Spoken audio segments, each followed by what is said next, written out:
Welcome back to Spidey Snooze, the quiet corner of the web where tangled threads unravel slowly, and tired minds find rest among the rooftops of a sleeping city. Before we begin tonight's journey, a gentle reminder that everything you are about to hear is original content, written and produced exclusively for this channel. Each script is personally written by me from the ground up, drawing inspiration from the wider world of Marvel lore, yet shaped into something entirely new for the purpose of helping you sleep. I spend long hours crafting every sentence with a soft cadence and a steady rhythm, choosing words that feel smooth in the ear rather than sharp on the mind. So the story carries you forward like a slow current beneath a quiet sky. The ASMR experience here is designed with the same care. The pacing, the pauses, the gentle layering of ambient sound, and the soft hush of narration are all arranged to ease tension from your shoulders, slow your breathing, and guide your thoughts away from the noise of the day. Nothing here is rushed, and nothing is left to chance. If you enjoy slow, story-driven sleep journeys through the world of webs, masks, and midnight skylines, please subscribe and tap the little bell beside the subscribe button so you never miss a future episode. A quiet like on this video helps more sleepy souls find their way here, and if you feel inclined, share a single word in the comments before you drift off, so the algorithm knows to wrap this story gently around someone else tonight. Now settle in, dim your lights, rest your head, and let the city grow quiet around you as we begin tonight's slow and peaceful tale. Welcome, and thank you for being here. Tonight we're going to explore something that most people who love Spider-Man have sensed but rarely heard spoken aloud: the hidden weight beneath the heroism, the private cost of a public mission, the truths that Peter Parker carries through every swing across the Manhattan skyline and every quiet evening at home with the people he loves. This is not a story about battles or villains, though both will appear in their time. It is a story about what it actually costs to be extraordinary in secret, to love people you cannot fully protect, and to spend a lifetime honouring a lesson learned at the highest possible price. So settle in, let your breath slow, and allow the story to come to you gently, without urgency, without rush. There is nowhere else to be tonight. Only here, in the quiet, where the real story of Spider-Man has always been waiting to be told. There is a particular kind of loneliness that has no name in most languages,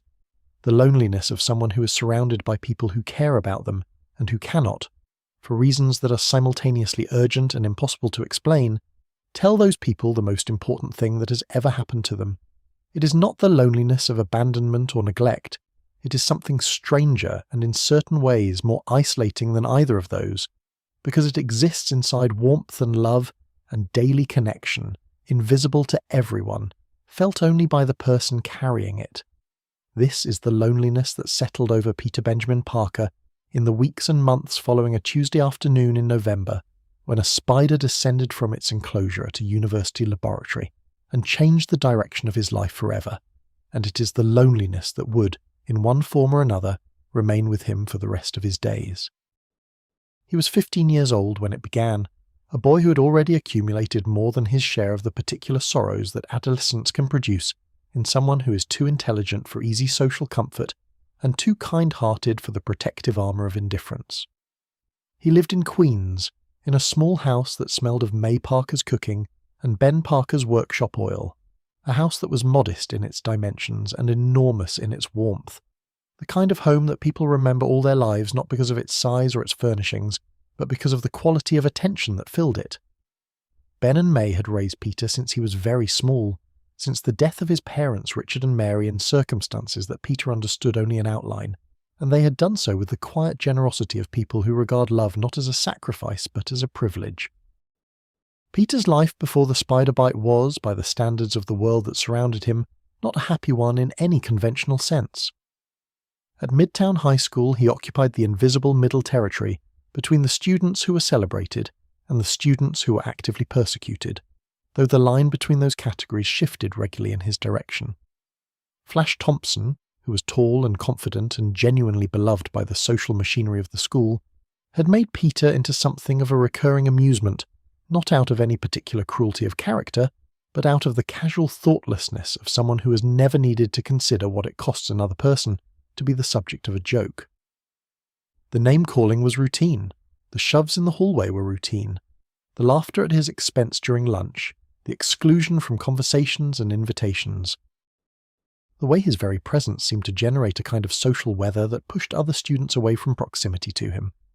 All of this was routine, unremarkable, simply the texture of his days.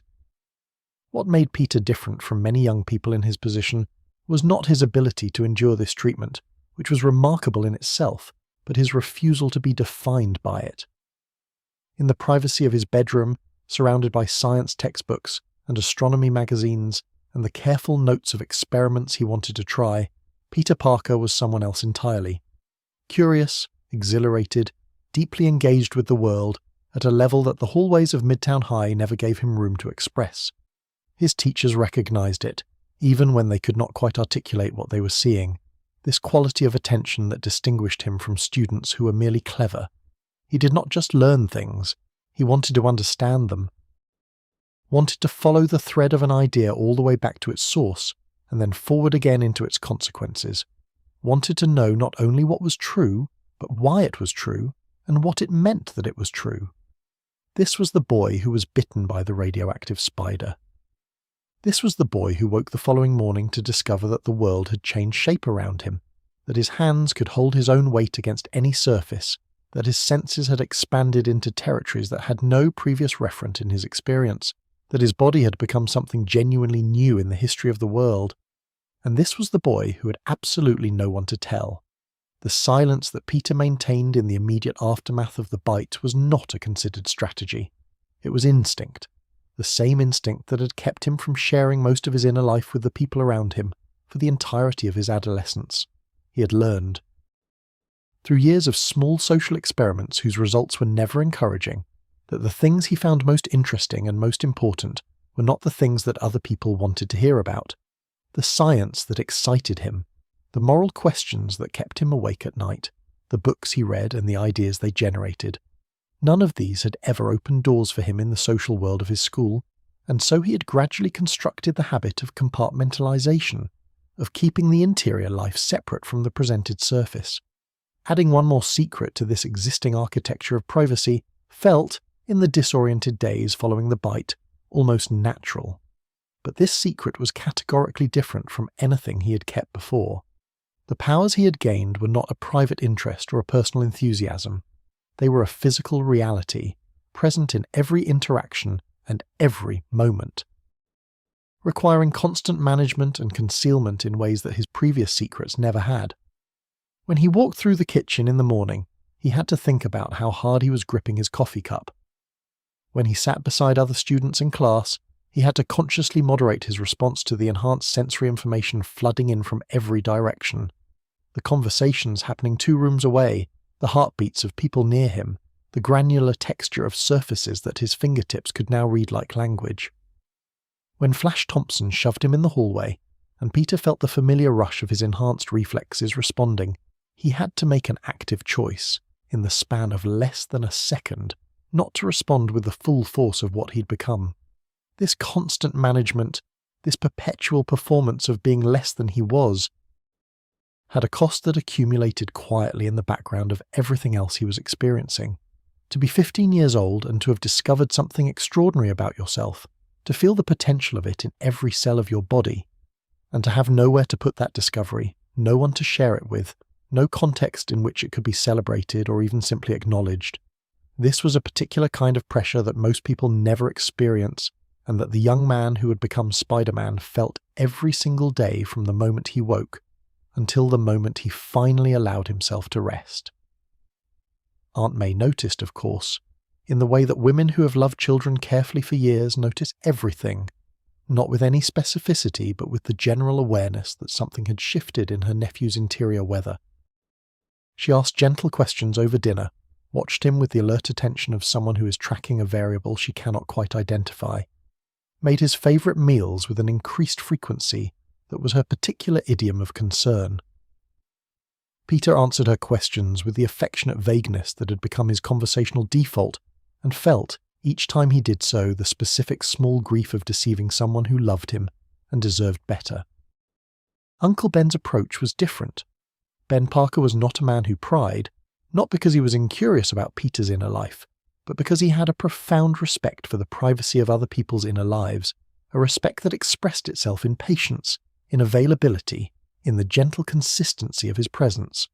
He was there when Peter needed him, visibly and warmly there, and he asked no questions that Peter was not ready to answer. What he offered instead were the conversations that he had always offered,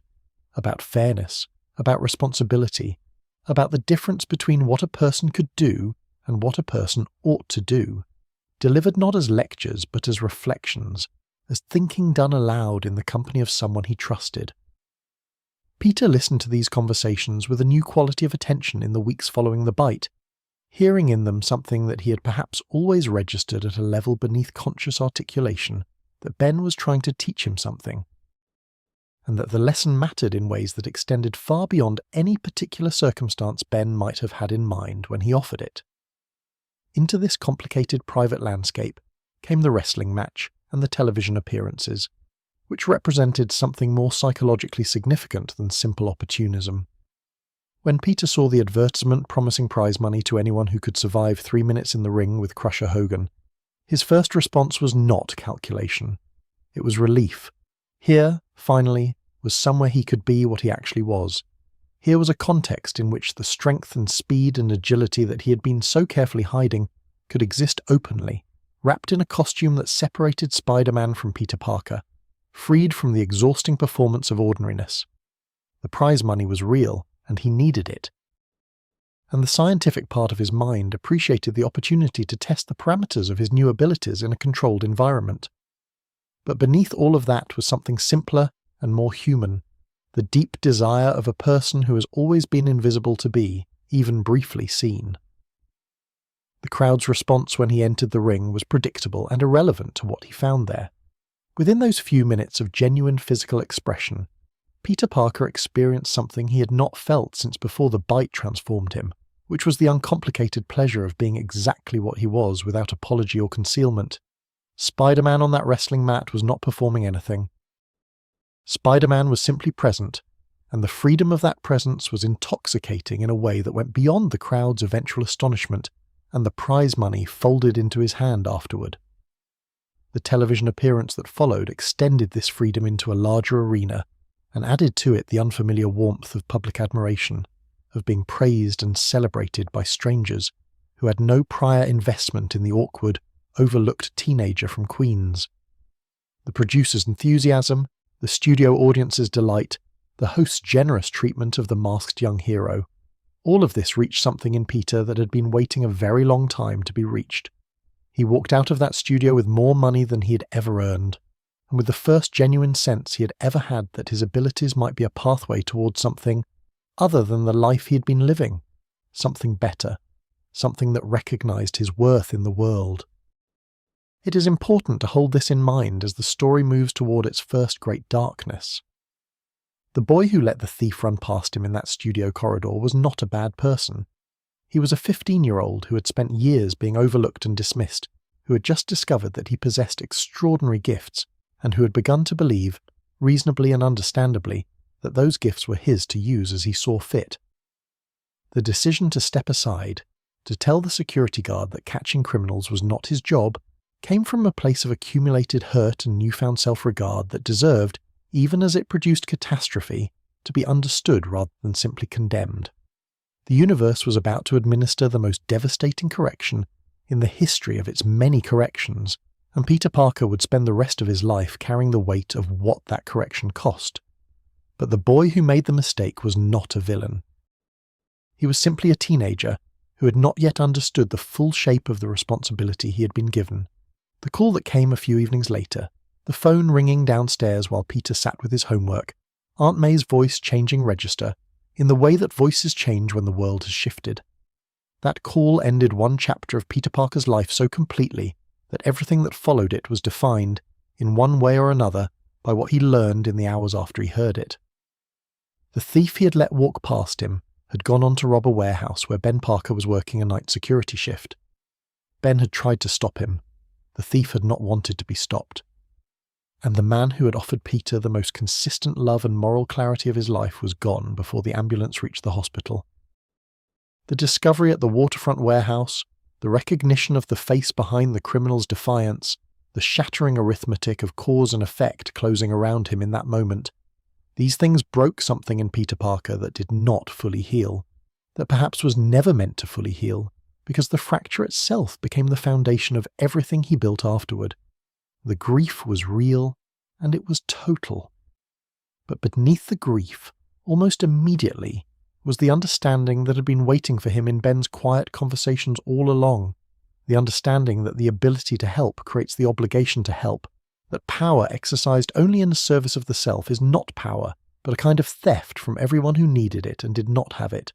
He had been given something extraordinary. He had used it to stand aside, and a good man was dead.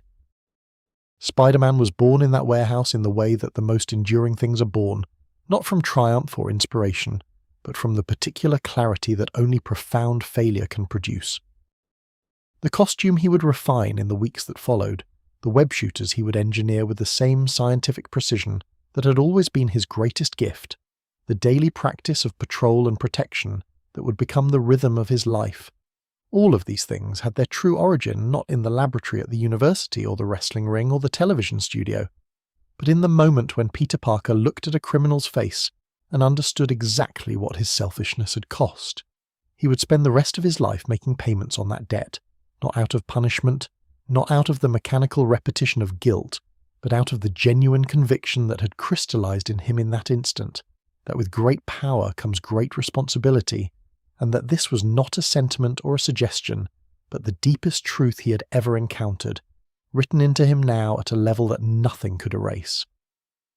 What no one around him understood, what Aunt May in her grief and his teachers in their concern and his classmates in their obliviousness could not possibly have known, was that the slightly quieter, more serious, increasingly absent teenager who moved through the weeks following Ben's funeral was not the same person who had entered them. He had been remade by grief and recognition into someone who knew exactly who he was and exactly what he was for, and who was carrying that knowledge entirely alone into a life that would never again be simple or separate or free from the weight of what it meant to be Spider-Man. The lesson that broke Peter Parker open and remade him into something new did not arrive without warning. It arrived, as the most important lessons often do, wrapped in the ordinary texture of a life that seemed, from the outside, to be proceeding more or less as lives proceed, with their small dailiness and their familiar rhythms and their unremarkable passage of one day into the next. The warning had been present for years, offered quietly and consistently by the man who had raised him, woven into the fabric of conversations that Peter had absorbed without fully understanding, the way children absorb the deepest truths of their upbringing long before they possess the experience to recognize what they have been given. Benjamin Parker had been trying to teach his nephew something essential for as long as Peter could remember. The tragedy is not that Peter failed to listen. The tragedy is that he listened perfectly, understood everything, and had simply not yet lived enough to know what the words actually meant. Ben Parker deserves to be held in the fullness of who he was before the story moves toward the night that ended his life, because the tendency in the telling of this particular story is to reduce him to a function, to make him the death that made the hero, the loss that generated the lesson, as though his entire existence were a narrative device arranged by the universe for Peter's moral education. He was not that. He was a man, specific and irreducible, possessed of qualities that had nothing to do with his nephew's transformation, and everything to do with his own long and quietly dignified life. Benjamin Parker had worked with his hands for most of his adult years, the kind of work that leaves its evidence in the body, in the particular way a man carries himself, in the steadiness of his grip and the patience of his attention.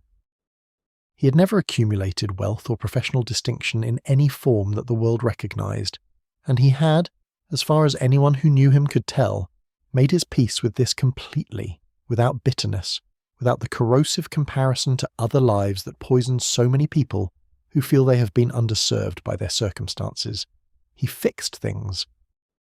He fixed the neighbours' appliances when they could not afford a professional. He fixed the loose steps on the front porch every spring. He fixed the minor mechanical failures of a modest life with the same focused attention that he brought to larger problems, and he did all of this without expectation of recognition, because the work itself was the point, the helping itself was the reward, and this was simply how he had decided to live.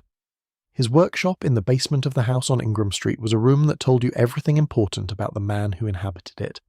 It was cluttered in the way that genuinely useful spaces are cluttered, not with neglect but with active engagement, with projects in various stages of completion, with tools hung on pegboards and labelled in Ben's careful hand, with the accumulated materials of a person who believed that broken things were worth fixing, and that the effort of repair was always preferable to the convenience of replacement. Peter had spent hours in that workshop across the years of his childhood, perched on a stool and watching his uncle's hands move over whatever needed attention,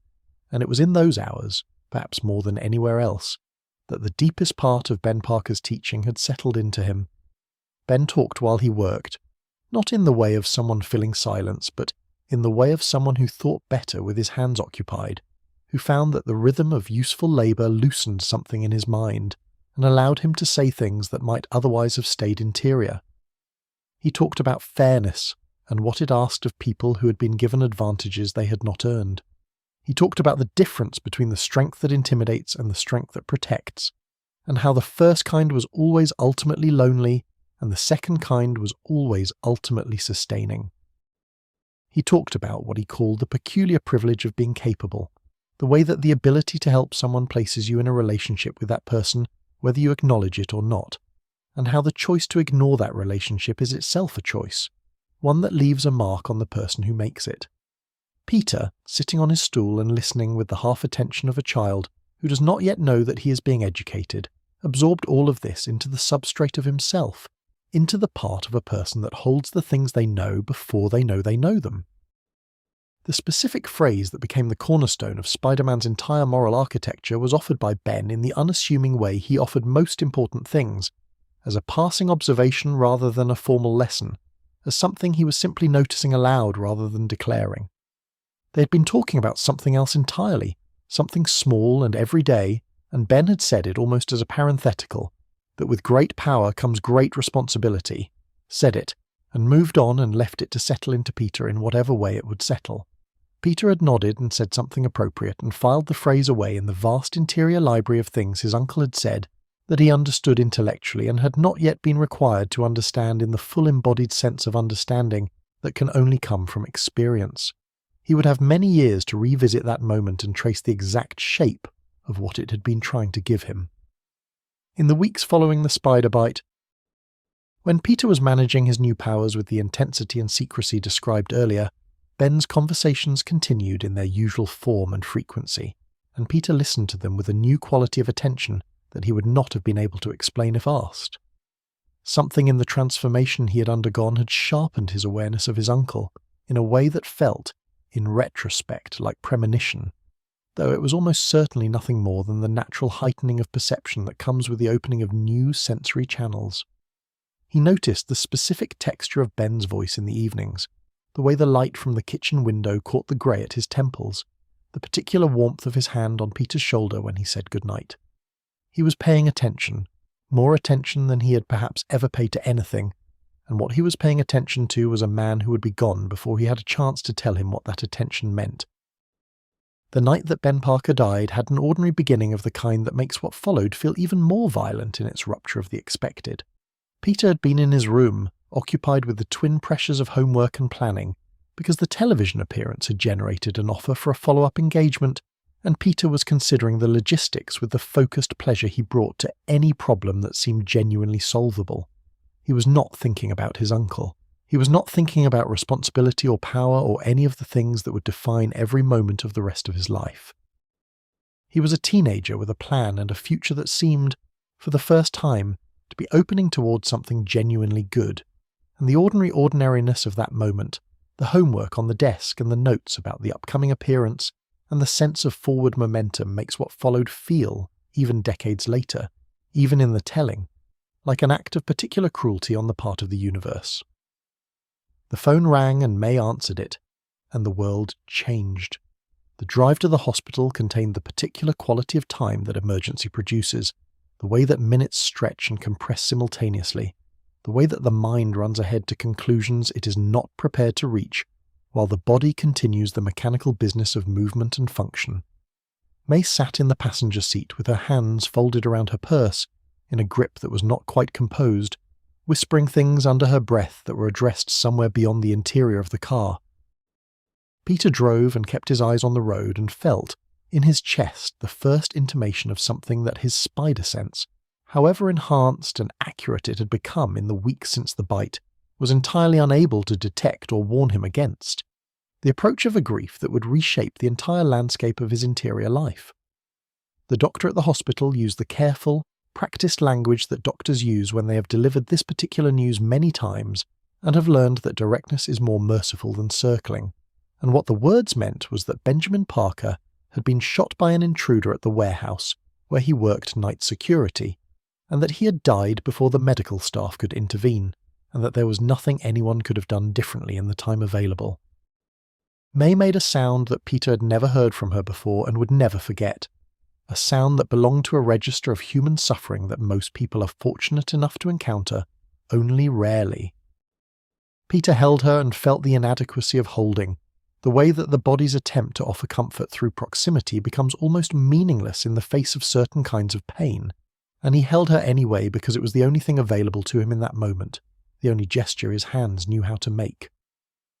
The rage came later, and it came fast, rising through the grief the way heat rises through water, reaching the surface before the grief itself had fully registered.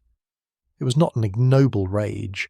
It was the rage of someone who loved a good man and had watched that good man taken from the world by someone who had no right to take him,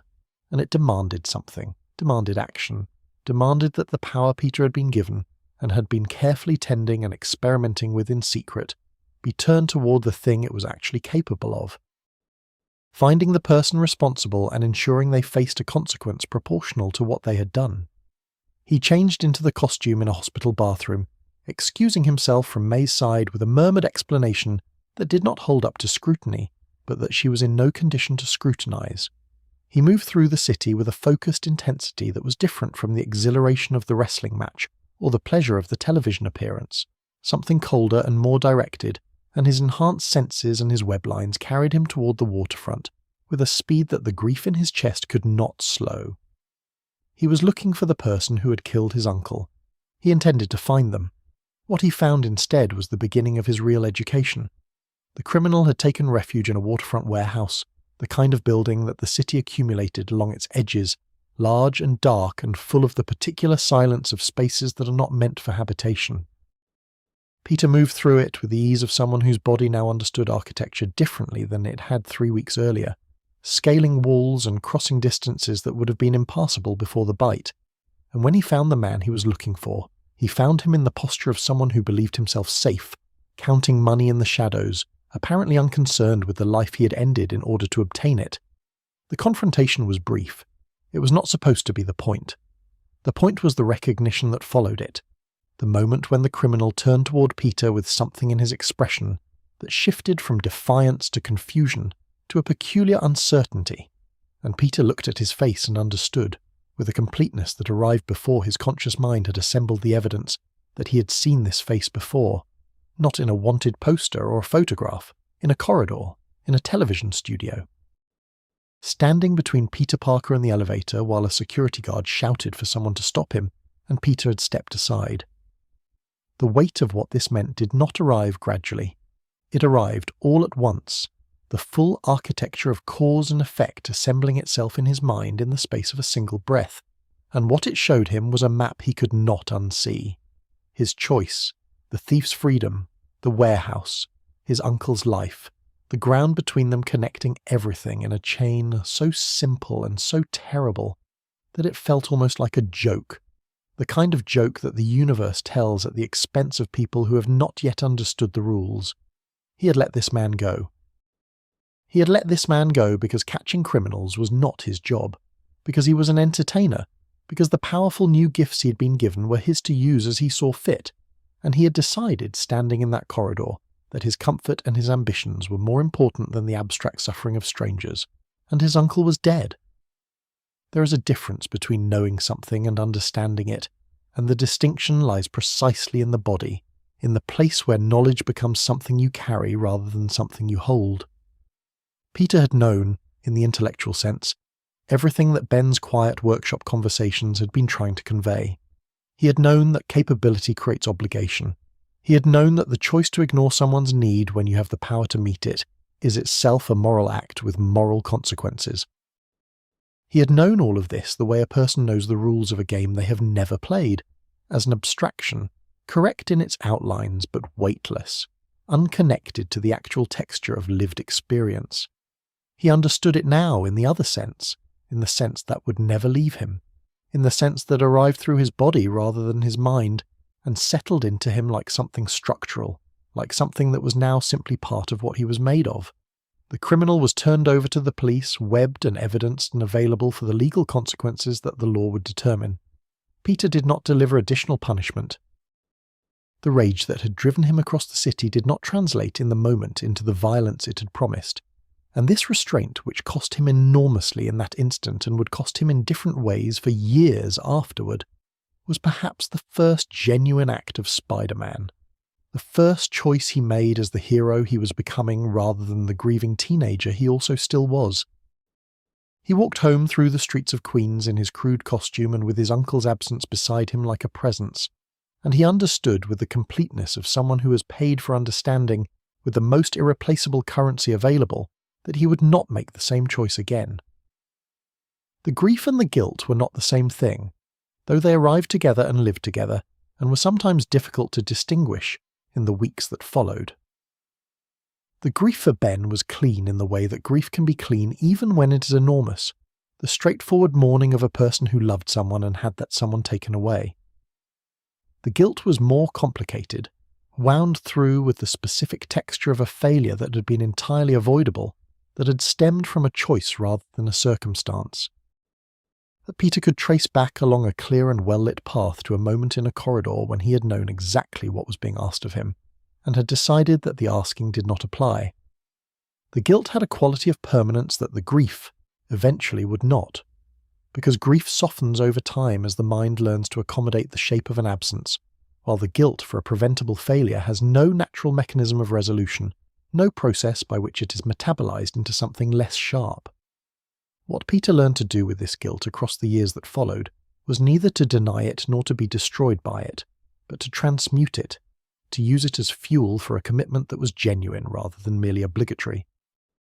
That came from the deepest understanding he possessed of what his powers were actually for. Ben had been trying to tell him all along. The ability to help creates the obligation to help. The spider bite had not given Peter Parker a gift in any uncomplicated sense. It had given him a responsibility, enormous and ongoing and non-negotiable, and the price of learning this had been the life of the best man he had ever known. He would honour that price every night for the rest of his life. He would swing out over the city and catch the things that were falling and stand between the vulnerable and the danger that moved toward them. And he would do this not because it erased anything, or resolved anything, or made the accounting come out even in any way he could calculate, but because it was the right thing to do. Because it was the only thing that made sense of what had happened. Because Uncle Ben had known, in the quiet way that good people know the most important things, that his nephew had the capacity for genuine greatness, and that greatness of the kind Ben believed in had always looked exactly like this. Not power used for personal advancement or public admiration, but power placed quietly and consistently, and without expectation of reward in the service of everyone who needed it. The boy who walked home through Queens that night was carrying a grief that would not leave him, and a guilt that would never fully dissolve, and a purpose that was the clearest thing he had ever felt. He was 15 years old, and he understood, in the fullest possible sense of understanding, what he was for. Understanding what you are for is one thing. Living inside that understanding, day after day, across the full breadth of an ordinary life that must continue to look ordinary from the outside, while containing something entirely extraordinary within. This is a different kind of challenge altogether. And it is one that Peter Parker faced every morning from the moment he opened his eyes until the moment he finally allowed himself to sleep, which was often later than anyone who knew him would have considered reasonable, and for reasons that none of them could have guessed. The clarity of purpose that arrived on the night of Ben's death was real, and it was sustaining, and it was also, in the most practical sense, enormously complicated to actually live inside. Because purpose, however genuine, does not resolve logistics.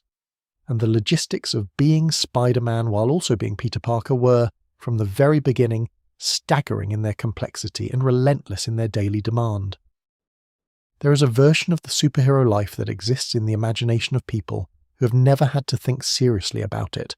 a version in which the hero changes into their costume, performs their heroics, changes back, and steps seamlessly into their civilian existence with nothing carried over from one identity to the other except perhaps a pleasant glow of accomplishment. This version has essentially nothing to do with the life that Peter Parker actually lived. The life he actually lived required, from its earliest days, the construction and maintenance of an entire parallel architecture of explanation, excuse, misdirection, and carefully managed absence that was in certain respects as demanding as the heroics themselves, and that left its own particular kind of exhaustion in the body and the mind of the person maintaining it. Consider the simple matter of time. Spider-Man's work was not predictable. Crimes did not schedule themselves around Peter's existing commitments. A mugging did not pause because he had a chemistry exam the following morning. A building fire did not delay its arrival because he had promised Aunt May he would be home for dinner. The city's need for Spider-Man operated on its own calendar, indifferent to the calendar of Peter Parker's life, and the negotiation between these two sets of demands was something that Peter had to manage not once, or occasionally, but constantly, every day, as a baseline condition of his existence. The mental energy this negotiation consumed was invisible to everyone around him,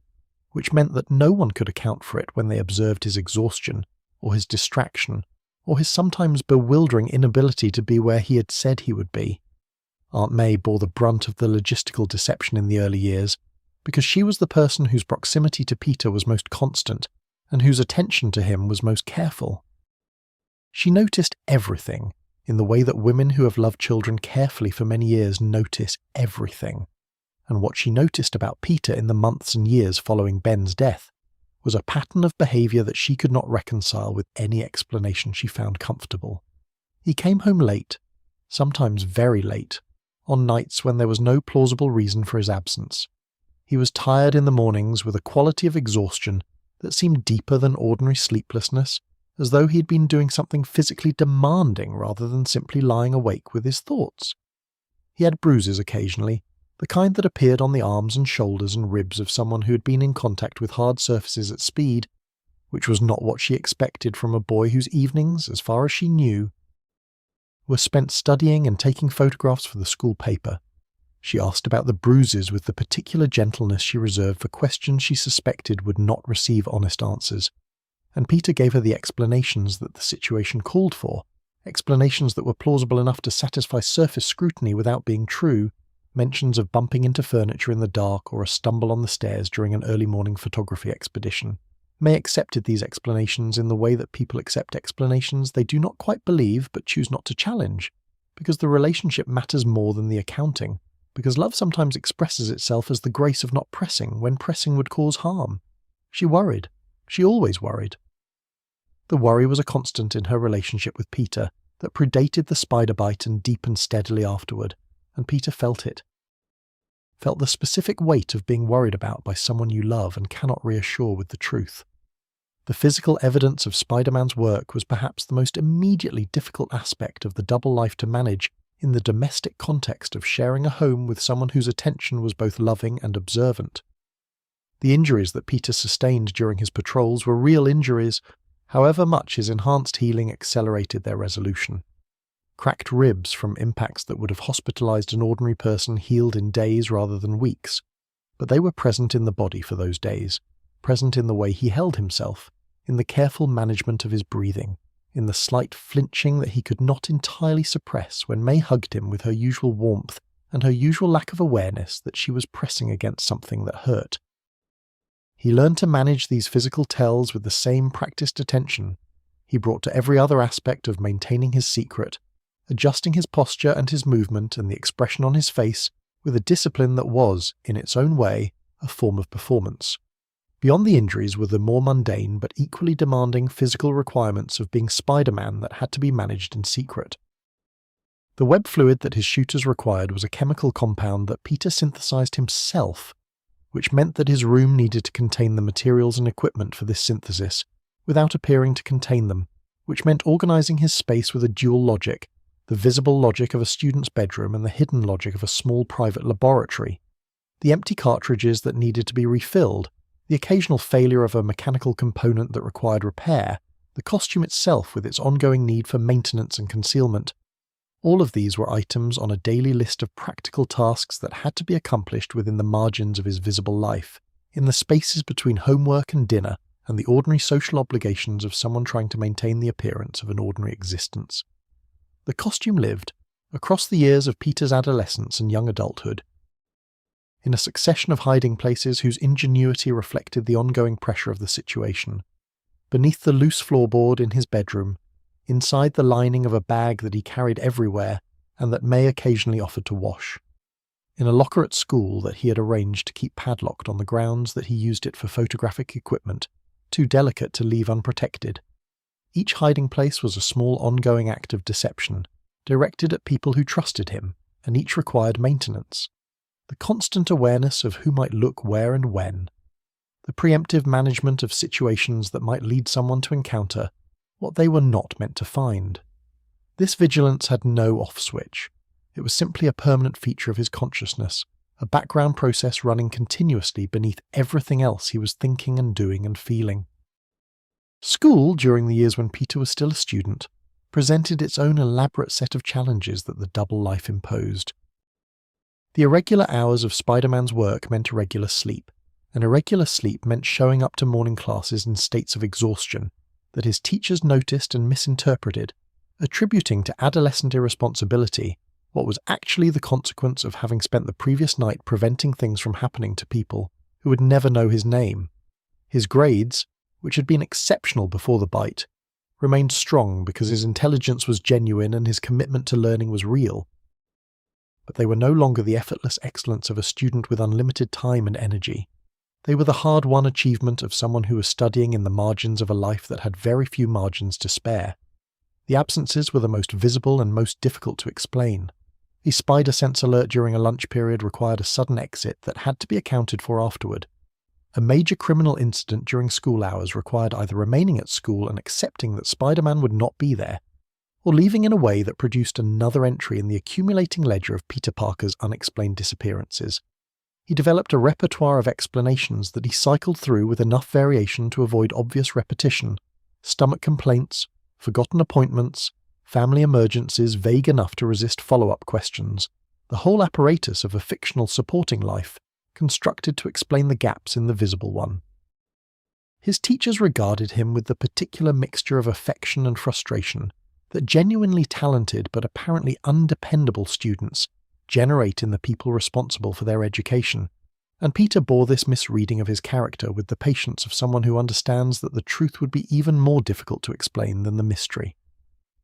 The financial dimension of this concealed life added a layer of practical stress that ran beneath everything else, with a low, constant pressure. The materials for web fluid cost money. Replacement components for the shooters cost money. The costume, which sustained damage in the course of regular use and required periodic reconstruction, cost money. None of these costs could be explained to Aunt May or claimed on any kind of expense account.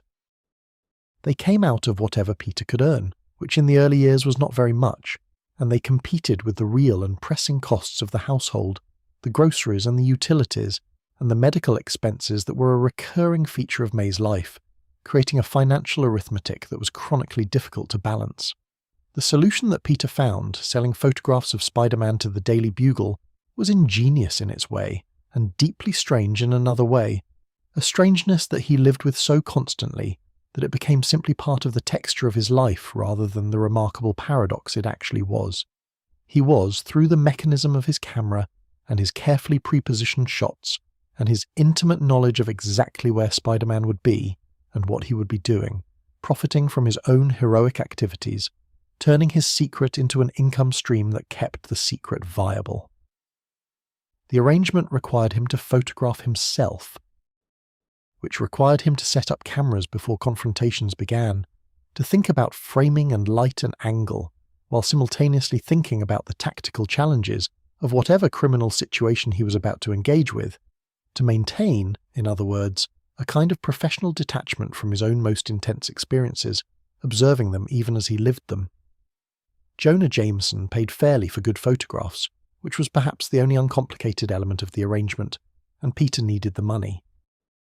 Which was also uncomplicated. Everything else about the situation was layered with an irony so consistent that it stopped feeling like irony and started feeling like simply the way things were. The man who bought the photographs was the same man whose editorial pages called Spider-Man a menace and a fraud, and a dangerous influence on impressionable young people. The money that Peter used to keep his aunt's household running and his web shooters functional came directly from the public defamation of his alter ego. He sat in Jameson's office and accepted payment for images of himself, and listened to Jameson's pronouncements about the wall crawler's essential untrustworthiness, and said nothing, because saying nothing was the only option available, and because there was something in the absurdity of the situation that he had learned over time to regard with something approaching dark affection. This was his life. This was what his life looked like from the inside, what the double life produced, beyond its practical demands and its financial complications, and its ongoing requirement for managed deception, was a particular quality of loneliness that distinguished itself from ordinary loneliness by being located not in the absence of connection but in the presence of it. Peter was not alone. He was surrounded, through most of his life, by people who loved him and wanted his company, and sought out his presence with genuine warmth. Aunt May at the kitchen table, friends at school and later at university, colleagues at the Bugle, romantic partners whose care for him was real, and whose desire to know him was real, and whose knowledge of him was, for reasons he could never explain to them, permanently and fundamentally incomplete. This incompleteness was the most intimate cost of the secret. Not the bruises or the missed dinners or the creative scheduling or the financial strain, though all of these were real, and all of them accumulated across years into something heavy. The deepest cost was the experience of being known partially, of offering the portion of yourself that is available for offering and holding back the portion that defines you most completely, of having the conversations you can have instead of the conversations you need to have, and of doing this not occasionally or in moments of particular difficulty but as the baseline condition of every relationship in your life.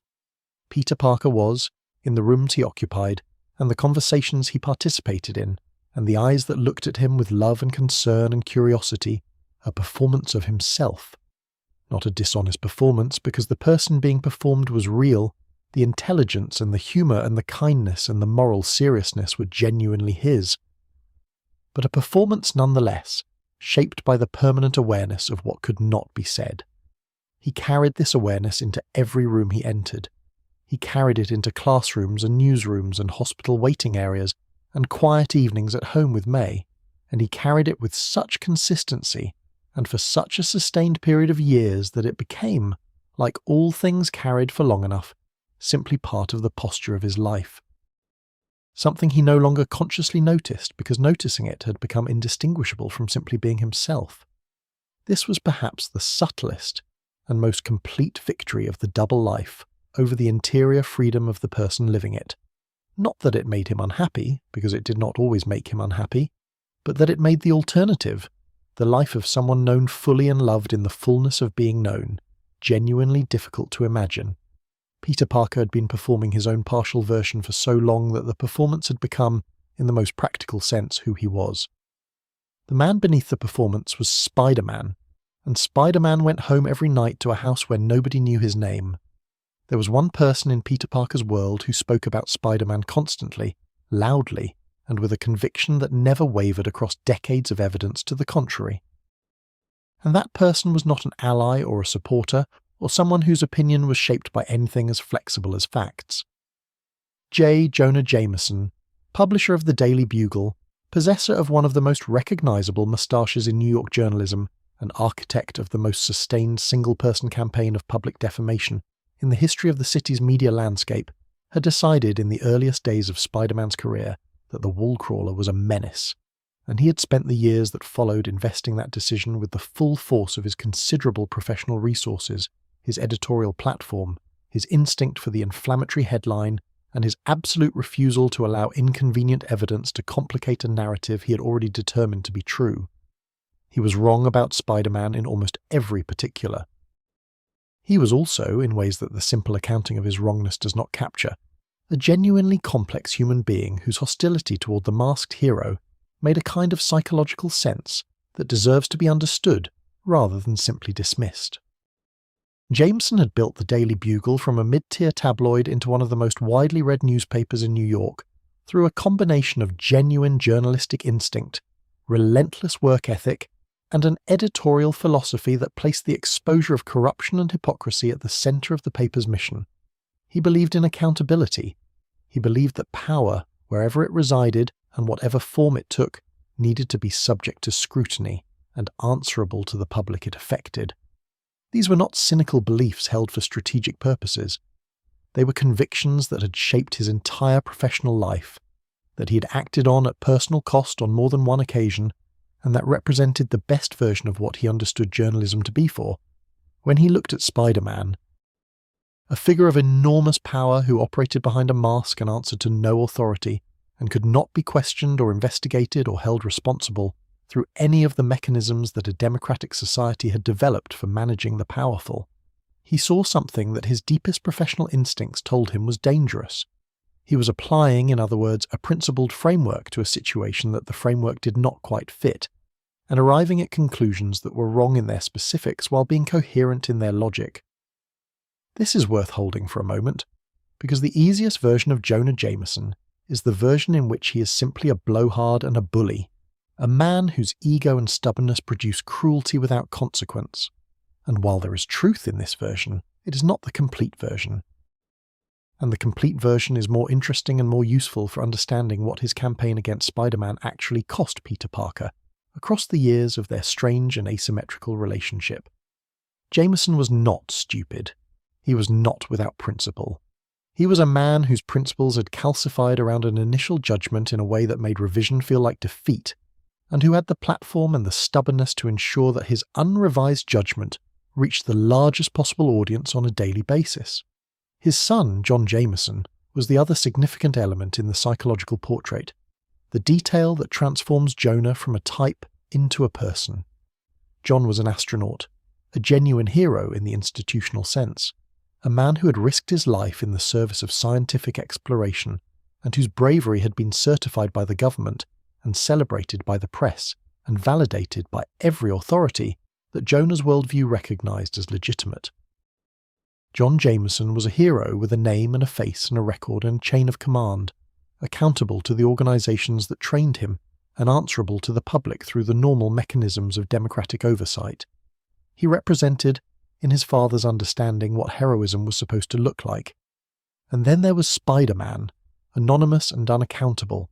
swinging through the city that John Jameson also served, receiving the kind of spontaneous public adoration that his son's more institutional heroism never quite generated,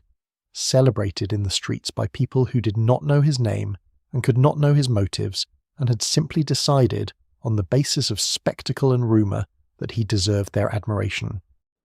The competitive jealousy that Jonah felt on his son's behalf was not something he would have acknowledged, or perhaps even consciously recognised, but it shaped his response to Spider-Man from the very beginning, adding a personal charge to what he might otherwise have framed purely as principled journalistic skepticism.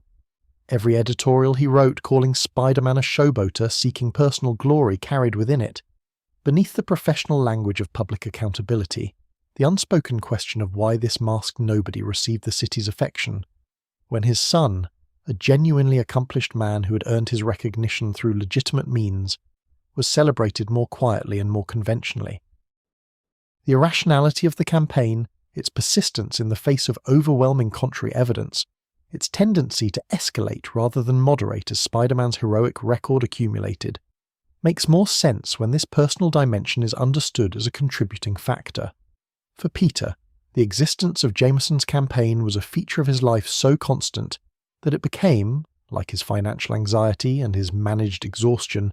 simply part of the landscape rather than an event. He read the editorials. He could not avoid reading them, since the paper that published them was also the paper that paid his rent, and since the photographs he sold to that paper sometimes appeared on the same page as the editorial content calling his alter ego a public menace. This juxtaposition, which would have struck an outside observer as almost surreally absurd, was for Peter simply Tuesday.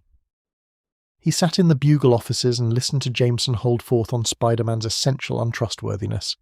and nodded at the appropriate moments and accepted his payment and went home and put the money toward whatever was most urgently needed that week. What the campaign cost him was not primarily the practical inconvenience of working for a man who despised his alter ego, though that inconvenience was real and recurring. What it cost him was more intimate than that, more connected to the interior life that he was already managing with such care and at such ongoing expense. The daily public narrative that Jameson constructed and distributed to the city's readership was a narrative about who Spider-Man was, about his motives and his character and his fitness to occupy the role he had assumed, and it was a narrative that was wrong in almost every particular, constructed from the outside by someone who had never spoken to Spider-Man, never attempted to understand his origins or his commitments, and had no interest in the possibility that his initial assessment might have been mistaken. Peter could not correct this narrative. He could not write a letter to the editor explaining that the wall-crawler's motives were genuine and his sacrifices were real, and that the man behind the mask was someone whose commitment to the city's safety had cost him more than Jameson would ever know. He could only absorb the narrative and carry it alongside everything else he was already carrying. The psychological literature on the experience of being publicly misrepresented without the ability to respond is not something that Peter had occasion to consult, but the experience itself was one he understood from the inside with the thoroughness of someone who had lived it for years. There is a particular quality of helplessness in knowing that a large number of people believe something false about you, and being unable, for reasons that cannot be explained, to offer the truth. It is different from the helplessness of being unable to change a circumstance, because circumstances can sometimes be changed by indirect means. The helplessness of a misrepresented identity is more complete, because the very thing that would resolve it, the truth, is the thing that cannot be offered.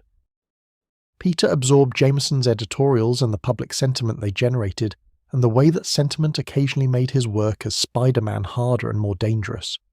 When police officers responded to the wall crawler with hostility rather than cooperation, when bystanders who might have helped chose instead to record the spectacle for the same tabloid that had told them he was a menace, and he absorbed all of this without the relief of being able to say to anyone that it hurt, because it did hurt.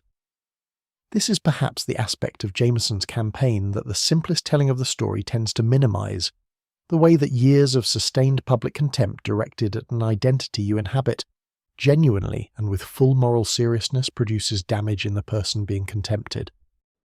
Peter's public self-presentation as Spider-Man included the wisecracking humour and the apparently breezy indifference to criticism that had become part of the character's public face, and this presentation served genuine purposes, keeping confrontations from becoming grimly earnest, using levity to manage tension in situations that required quick thinking rather than brooding, projecting a kind of confidence that was partly genuine and partly constructed. But beneath the performance, the criticism landed.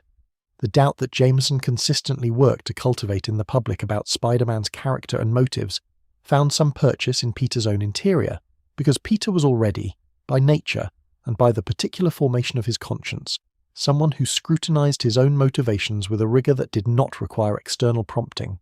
He had, after all, chosen selfishness once, and paid for it with the most important loss of his life. The possibility that he might be choosing wrongly again, that his commitment to secrecy was a form of self-protection rather than genuine necessity,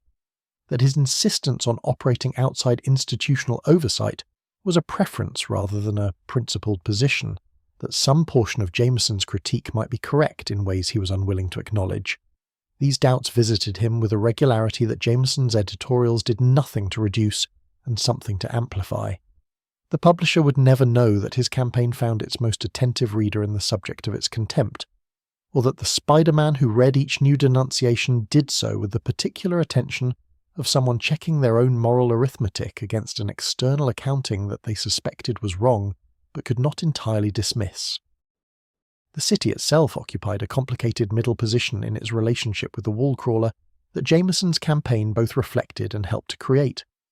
New York was not monolithic in its opinion of Spider-Man, never had been, and the variance in how ordinary people understood and responded to his presence in their lives tracked fairly closely with the variance in their own experiences of power and authority and the institutions designed to mediate between them.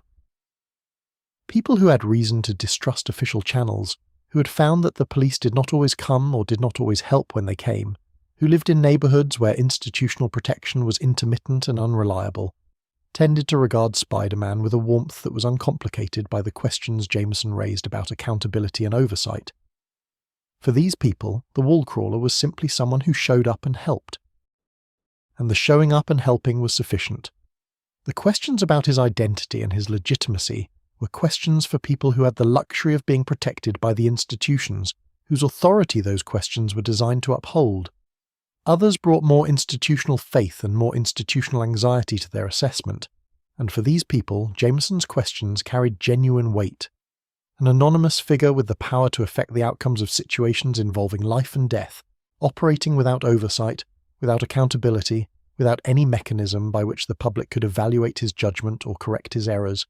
This was, from a certain perspective, exactly the kind of power that democratic societies had developed their frameworks of accountability specifically to prevent. The fact that Spider-Man appeared to use this power well did not resolve the structural concern, because the structural concern was precisely that there was no guarantee of continued good use, no check on the possibility of future misuse, nothing between the city and the wall crawler's judgment except the wall crawler's judgment. Peter understood this argument. He had thought through it himself, more carefully and with more genuine engagement than most of the people who made it publicly. The decision to maintain his secret identity and to operate outside institutional channels was not one he'd made carelessly or without recognizing its costs, and the costs included this one, the legitimate democratic concern about unaccountable power, which he had weighed against the costs of revelation, and arrived, repeatedly and with full awareness of the difficulty, at the conclusion that the secret was necessary. He could not explain this reasoning to Jameson, or to the portion of the public that shared Jameson's concerns. He could only act as consistently and as carefully as he could in ways that accumulated a record against which the theoretical concern about his accountability might eventually be weighed. The Daily Bugle office itself became one of the stranger domestic spaces in Peter's life across the years of his association with it, a place where he was known in one identity and discussed in another, where the same person managed two entirely separate relationships with the same institutional context. As Peter Parker, he was a freelance photographer of genuine if inconsistent talent, someone the editorial staff regarded with a mixture of affection and mild exasperation, a young man who clearly had ability but whose reliability left something to be desired. Betty Brandt, who managed Jonah's schedule and the front office with an efficiency that made the entire operation function, was warm toward Peter in a way that made the office feel less hostile than it might otherwise have been. Robbie Robertson, the editor whose judgment and decency provided a consistent moral counterweight to Jameson's excesses, treated Peter with a respect that extended beyond the transactional basis of their professional relationship. These relationships were real, and they mattered to Peter, and they existed entirely within the Daily Bugle's understanding of him as a photographer who happened to be very good at getting pictures of Spider-Man. The other relationship, the one between the Bugle and Spider-Man, was conducted through Jameson's editorials and the paper's ongoing coverage of the wall crawler's activities, and it was a relationship of pure hostility dressed in the language of principled journalism. Peter navigated between these two modes every time he walked through the Bugle's doors, shifting from the young photographer who collected his check and made small talk with Betty, to the invisible subject of the editorial campaign being conducted in the office around him, and this navigation, practiced until it became second nature, was another iteration of the same essential performance that structured his entire life. What Jonah Jameson never understood, and perhaps could not have understood without the information that would have rewritten his entire understanding of the situation, was that the masked figure he had spent so many years publicly despising was someone who agreed with him about several of the most important things. Peter Parker believed in accountability. He believed that power required justification, and that people who affected the lives of others without their consent carried an obligation to those people that could not be dissolved by good intentions alone. He believed these things as deeply and as consistently as Jameson did, and he acted on them in the only way available to him, Through the daily practice of showing up and helping and accepting the costs and carrying the losses, and continuing day after day in the face of a public narrative that called his character into question to be exactly the hero that the narrative insisted he was not. The irony of this situation, the deep and structural irony of a man being publicly condemned for the values he most completely embodied, was one that Peter bore in silence, because silence was, as it so often was, the only honest option available to him. If the Daily Bugle represented the public face of Peter Parker's impossible position, the place where the tension between his two identities played out in the impersonal register of institutional life, then his romantic relationships represented the place where that same tension became most intimate, most painful, and most impossible to resolve through any of the practical strategies he had developed for managing everything else. A man can learn to hide bruises. He can learn to construct convincing explanations for his absences, and to manage the financial complications of a secret life, and to read his employer's editorials about his own alter ego without visible reaction.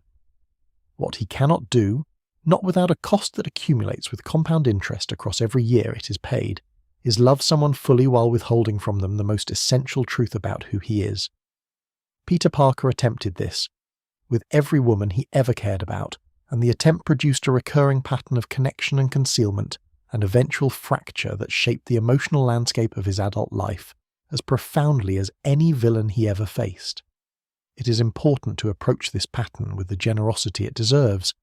because the easiest interpretation that Peter's failures in love were the product of immaturity or emotional unavailability or some fundamental incapacity for genuine intimacy misses the actual nature of what was happening and therefore misses what it cost him. Peter Parker was not someone who was afraid of love or unwilling to commit to it. He was someone who loved deeply and consistently and with a quality of attention that the people he loved recognized and valued. The problem was never the love. The problem was always the secret, the gap between what he felt and what he could say, between who he was and who he was permitted to be, in the context of a relationship with someone whose safety depended, as he understood it, on their not knowing the truth. He was not protecting himself by keeping the secret. He was, or so he believed, protecting them. This belief was genuine, and it was not entirely wrong, and it produced across the years some of the deepest loneliness of his life. Betty Brant was the first person Peter genuinely loved in the adult sense of love that involves sustained attention and real emotional investment and the kind of hope that is distinct from mere attraction. She was older than him by a few years, possessed of a maturity that came from having taken care of herself and the people around her from a relatively young age, and she treated him with a respect and a warmth that were, in the context of Peter's social life at the time, genuinely unusual. Most people his age related to him through the lens of the school's social hierarchy, in which he occupied a position that made serious engagement with him optional at best. Betty did not have access to that hierarchy, and therefore did not apply it, and what she found when she encountered Peter Parker without its filters was someone worth knowing, someone whose intelligence and sincerity and fundamental decency were visible to anyone who looked at him without the distorting influence of whatever category his peers had assigned him to. Their relationship developed in the margins of the Daily Bugle's daily operations, in the small exchanges that accumulated over weeks and months into something that both of them recognized, gradually and with some mutual uncertainty, as more than professional courtesy. Peter found in Betty someone he could almost be honest with, which was a more valuable thing than it might sound, given how little almost honesty was available to him in most of his relationships. He could not tell her about Spider-Man, could not explain his absences or his injuries, or the particular quality of distraction that came over him when his spider sense registered something happening nearby that Spider-Man needed to address. But he could talk to her about responsibility and about the difficulty of doing the right thing in complicated circumstances. And she listened to these conversations with the attentiveness of someone who recognized in them a genuine moral seriousness that she found compelling. What ended the possibility of what they might have built together was not Peter's secret alone, though the secret was present in the ending as it was present in everything.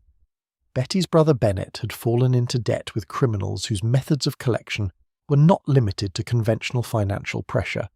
and the entanglement of Spider-Man's activities with the situation that resulted produced consequences that touched Betty's life in ways she could not entirely process.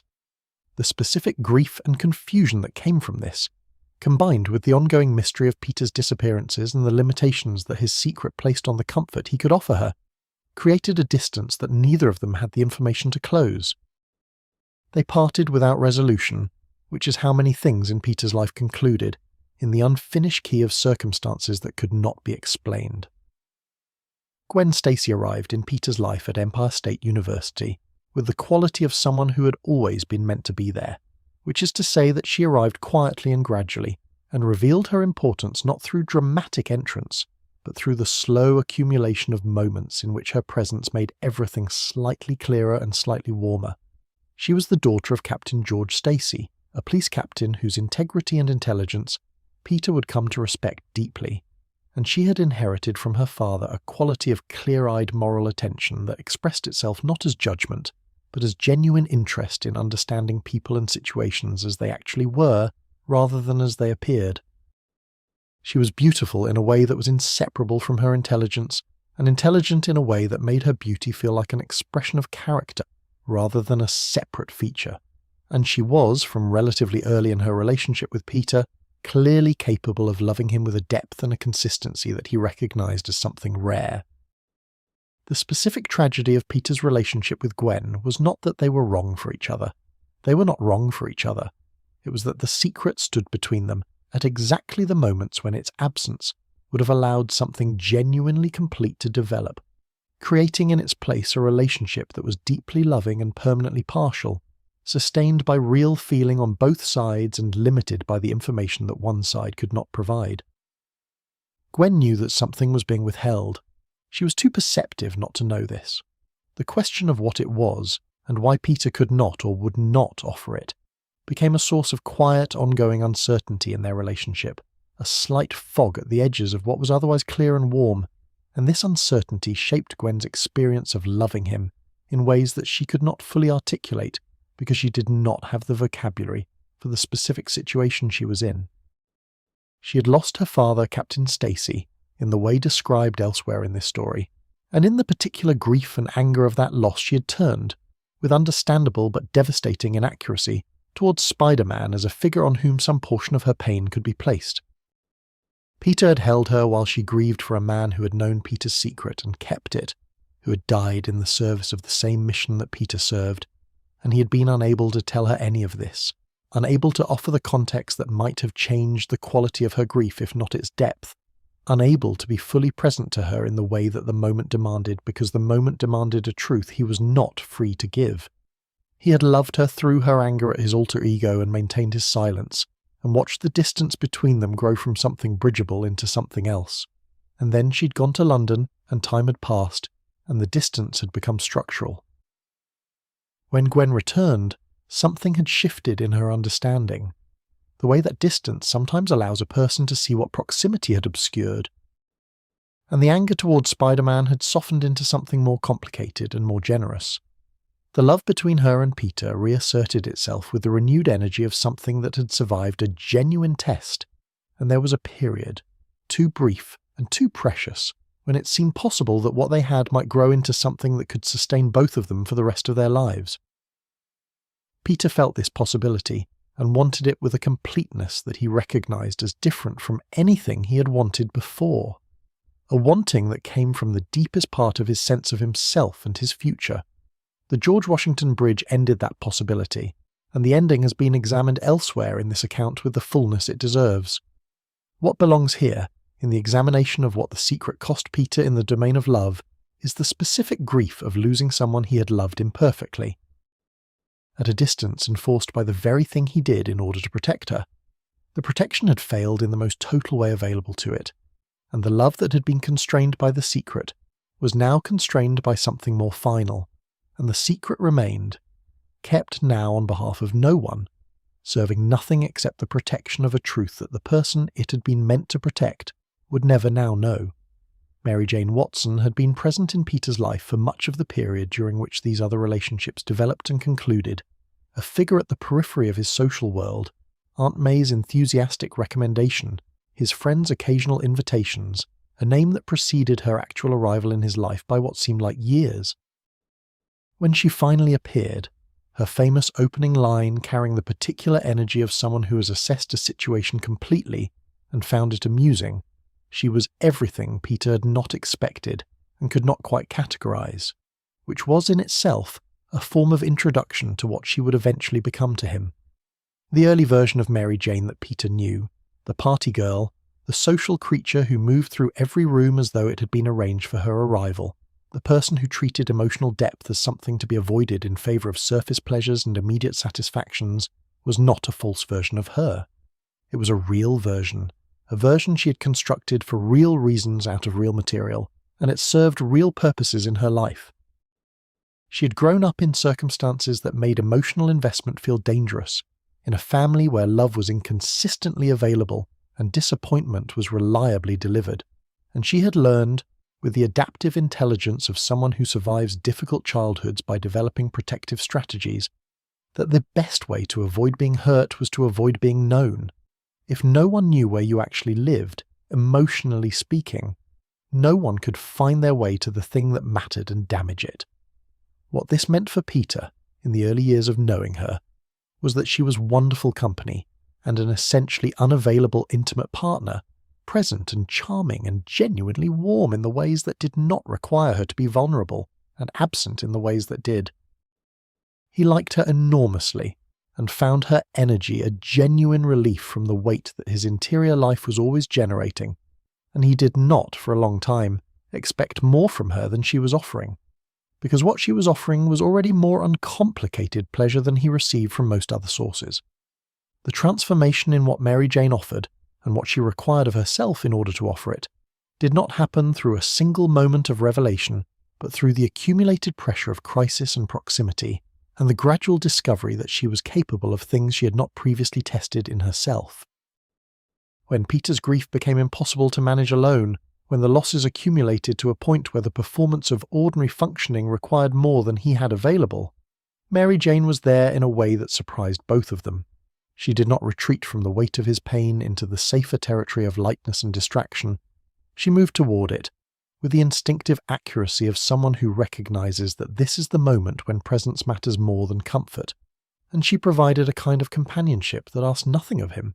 except that he continue to exist, which was, at certain points, exactly the right amount to ask.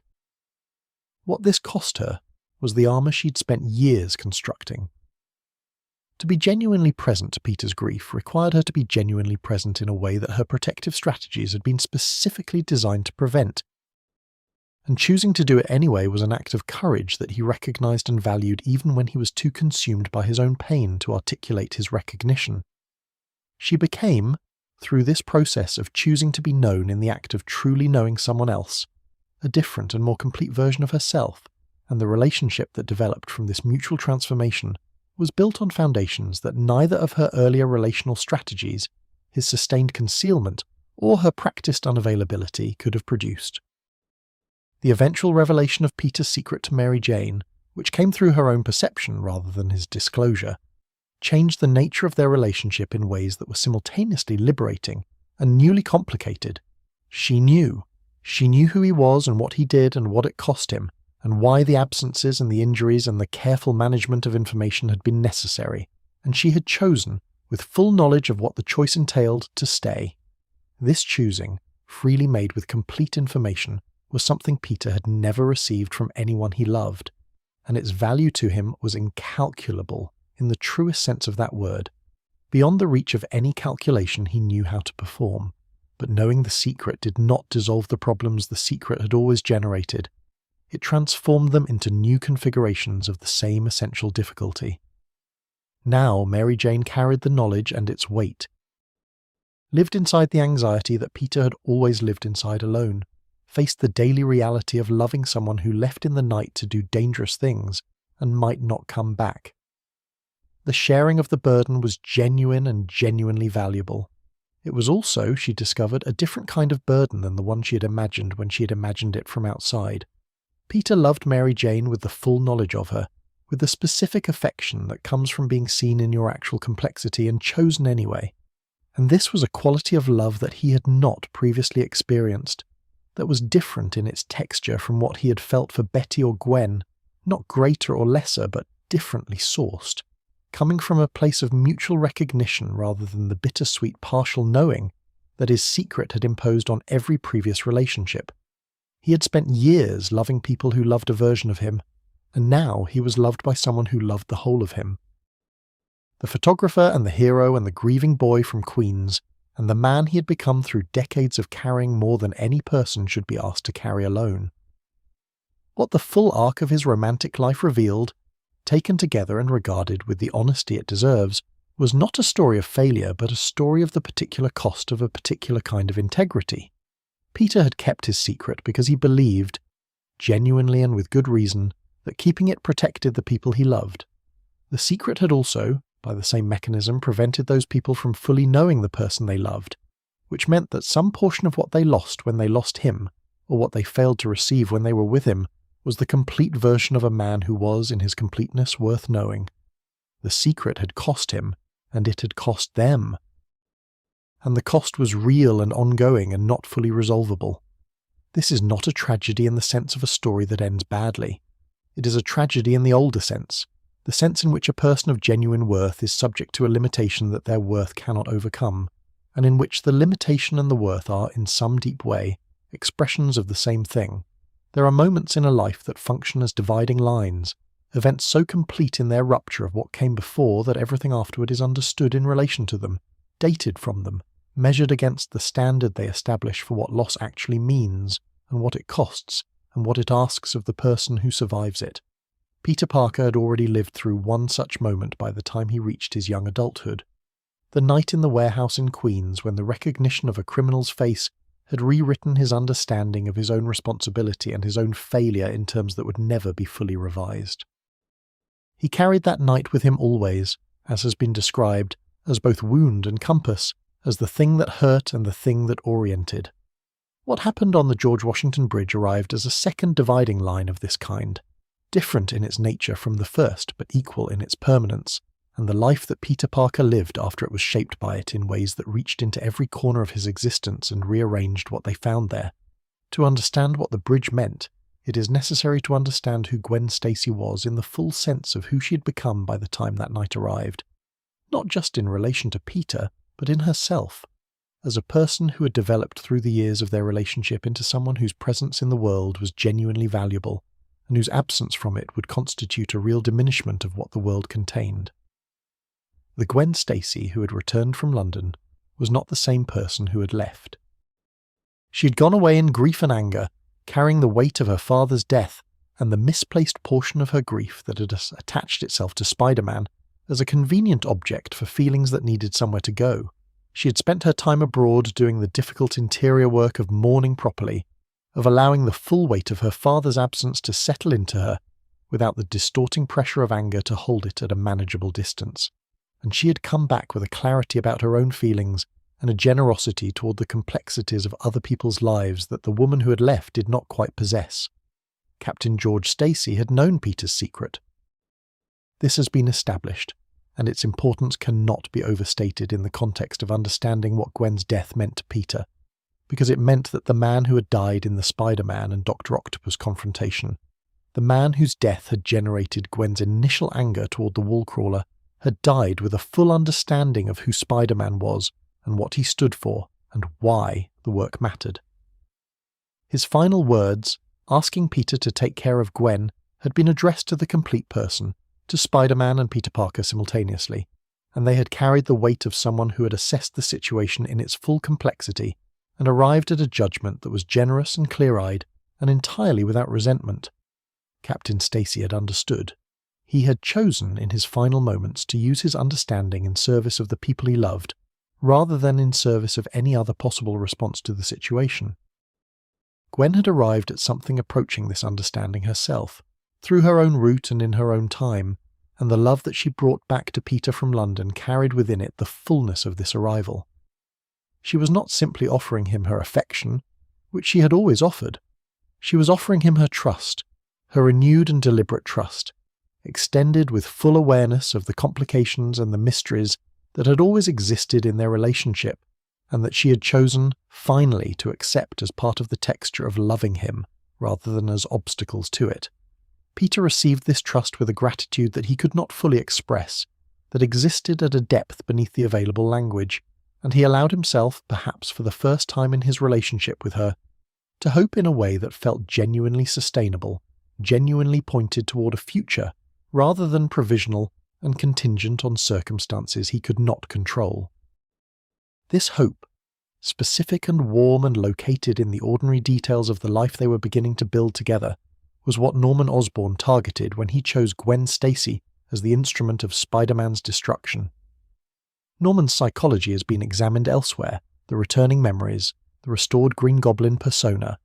the particular transformation of professional ambition into personal obsession that the Goblin formula both created and amplified. What belongs here is the precision of his choice, the specific intelligence that identified Gwen not as the most vulnerable person in Peter's life, but as the most essential one, the person whose presence made the future feel real, and whose loss would therefore do something that mere physical defeat never could, which was to destroy Peter's ability to believe that the future was worth protecting. The night itself arrived without warning of the particular kind that would have been useful, which is to say that Peter's spider sense, that remarkable biological adaptation that had saved him from countless physical dangers across the years of his career, was not calibrated to detect the approach of the worst thing that would ever happen to him. Spider sense responded to physical threat, to the concrete and immediate danger of bodies in motion and weapons aimed and structural failures imminent. It did not respond to the Green Goblin's awareness, gathering in the shadows of the city's evening, of where Gwen Stacy was and how accessible she was, and how completely her absence would unmake the man who loved her. The bridge. It is difficult, even in the gentlest telling, to approach the bridge without feeling the specific gravity of what happened there. The way that certain places become permanently altered by the events that occurred in them become more than geography. Become instead the physical location of something that changed the moral landscape of a life. The George Washington Bridge, suspended above the dark water of the Hudson, with the lights of the city spread on both sides and the wind moving through its cables, became that kind of place on that particular night, and it has remained that kind of place in the architecture of Peter Parker's memory ever since.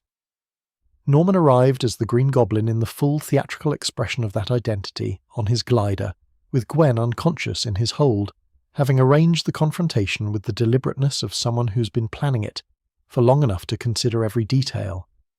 The choice of the bridge was not accidental.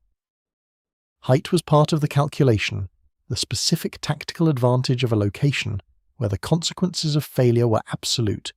and where the hero's commitment to protecting innocent life could be weaponized against him with particular efficiency. Norman understood, as he always understood in the Green Goblin configuration, that Spider-Man's greatest strength and his greatest vulnerability were the same thing, that his willingness to sacrifice himself for others could be turned into the mechanism of his own destruction if the geometry of the situation was arranged correctly. Peter arrived with the full weight of his love for Gwen shaping every response he made, which was precisely what Norman had intended and precisely what made the situation so dangerous. The tactical clarity that had served Spider-Man in hundreds of confrontations, the ability to read a situation quickly and identify the best available response and execute it with the physical gifts the spider bite had given him, was compromised from the first moment of the encounter by the emotional reality of seeing the person he loved in mortal danger. This was not a weakness in any meaningful sense. It was simply the truth of love, that it reaches into the body and alters the way the body responds to the world, and that no amount of training or discipline or accumulated heroic experience fully insulates a person from this alteration when the stakes are sufficiently personal. Norman taunted, as he always taunted, with the particular cruelty of someone who understands that words directed at the right wound do more damage than any physical weapon. He knew Peter's secret. He had known it for years, had used it as leverage before, and now he used it again in the most extreme form available, addressing Spider-Man as Peter, identifying the specific texture of what Peter stood to lose, describing in explicit terms what he intended to do with Gwen, and why the doing of it would constitute a more complete victory than any previous confrontation between them had produced. The words were designed to destabilize, to force emotional responses that would interfere with tactical judgment, and they succeeded in this design because they were aimed with the accuracy of someone who had studied his target with the thoroughness that genuine obsession provides. The physical battle that took place on and around the bridge's structure was unlike previous confrontations between them in the way that all confrontations are unlike their predecessors when the stakes have been elevated beyond their previous register. Peter fought with a ferocity that went beyond his usual measured application of force, pressing the engagement with an intensity that reflected both his genuine fear for Gwen's safety and the rage that Norman's words had generated in him, and the Green Goblin met this intensity with the calculating patience of someone who had positioned himself advantageously and was content to allow the hero's emotional investment to become the primary factor in the outcome. The moment when Norman released Gwen from the bridge came suddenly, as it was designed to come, in the space between one breath and the next, without transition or preparation, or any of the signals that Peter's spider sense might have processed as warning. One moment she was a captive, the next she was falling. The distance between these two states was so brief and so absolute that the mind struggles to contain them as sequential rather than simultaneous, and Peter's response was immediate and complete, and driven by the deepest instinct available to him, which was the instinct to catch what was falling, to place himself and his abilities between the person he loved and the thing that threatened her, to do the one thing that Spider-Man was most essentially equipped to do. The web line left his shooter and crossed the distance and found her, and the physics of the moment assembled themselves around the act of catching, in the way that physics always assembles itself, without regard for the emotional weight of the situation or the purity of the intention that produced it. Gwen had been falling long enough, and at sufficient velocity that the sudden arrest of her fall, the abrupt transition from acceleration to deceleration that the web line imposed on her body, produced a consequence that the hero who caught her could not have prevented and cannot be held responsible for in any meaningful moral sense, but that he would hold himself responsible for in every other sense for the rest of his life. The sound that accompanied the catch, a sound that has been described and interpreted and argued about in every retelling of this story, was the sound of physics operating without mercy, of forces in collision, of the limitation of even extraordinary ability in the face of the specific arithmetic of bodies falling from great heights. She was gone, the woman who had come back from London with her trust restored, and her love offered in its fullness, who had known Peter as well as the secret permitted anyone to know him, and had chosen him in the fullness of that knowing, who had her father's capacity for clear-eyed generosity, and her own particular warmth and intelligence, and everything that made her irreplaceable, in the specific way that every individual person is irreplaceable, was gone.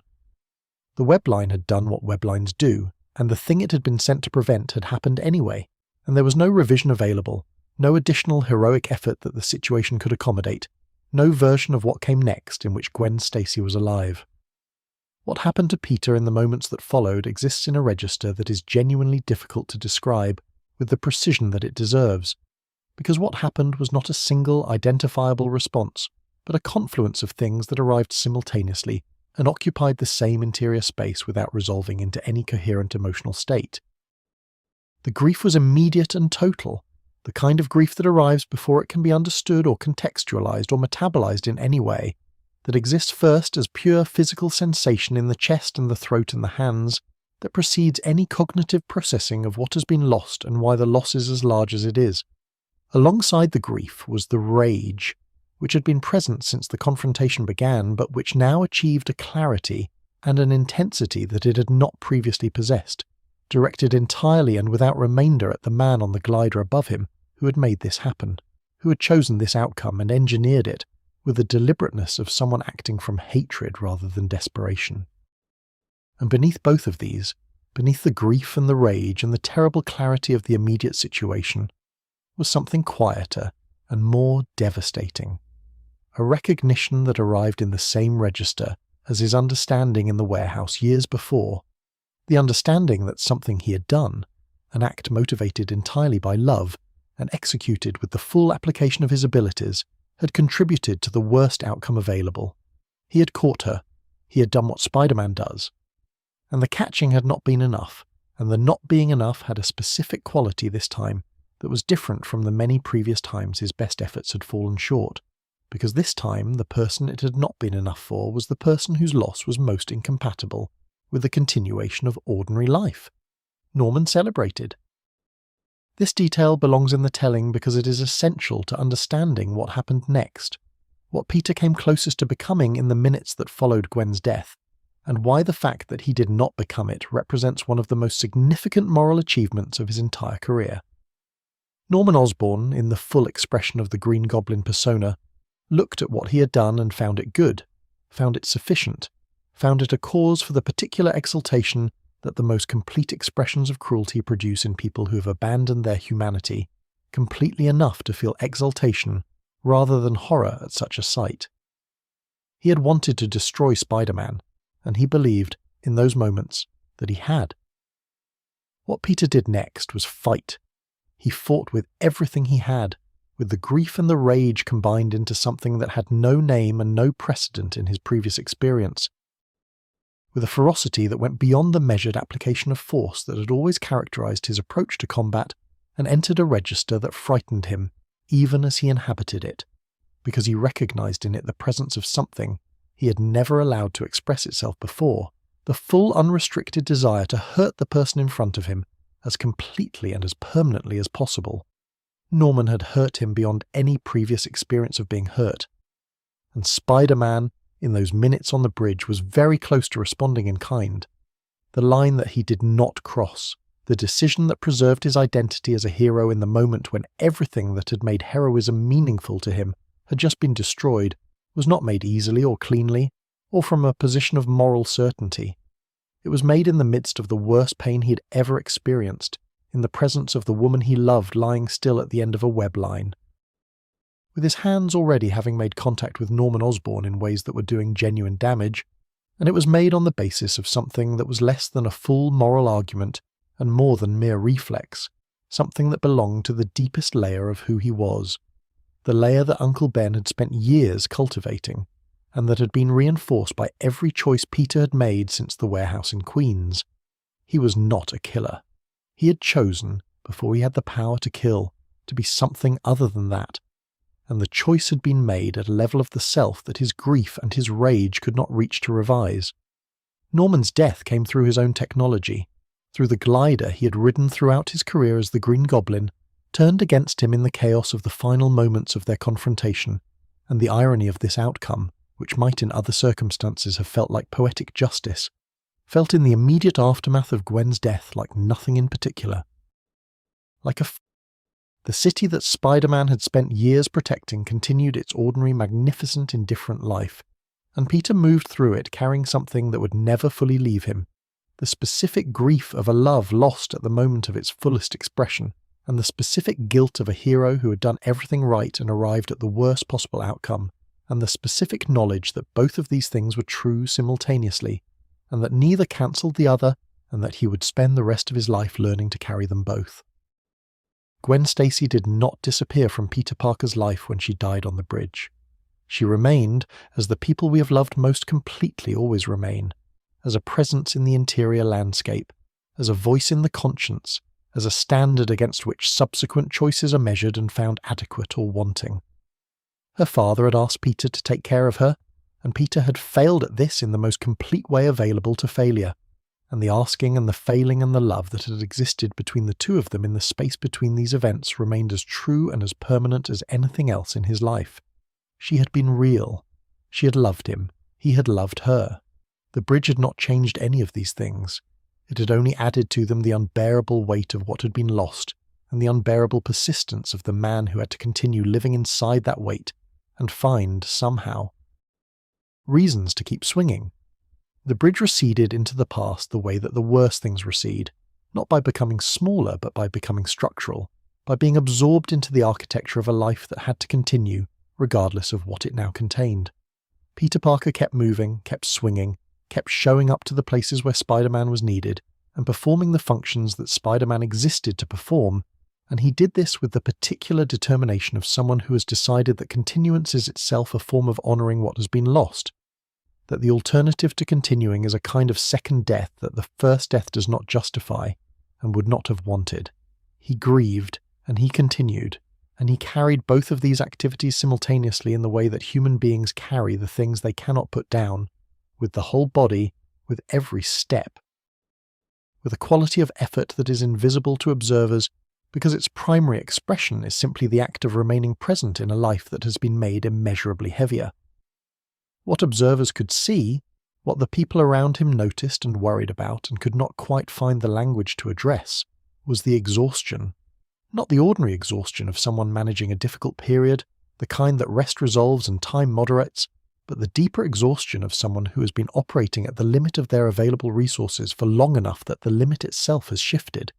that what was once the edge of capacity has become the new baseline, and that the recovery periods are never quite sufficient to restore what the expenditure has consumed.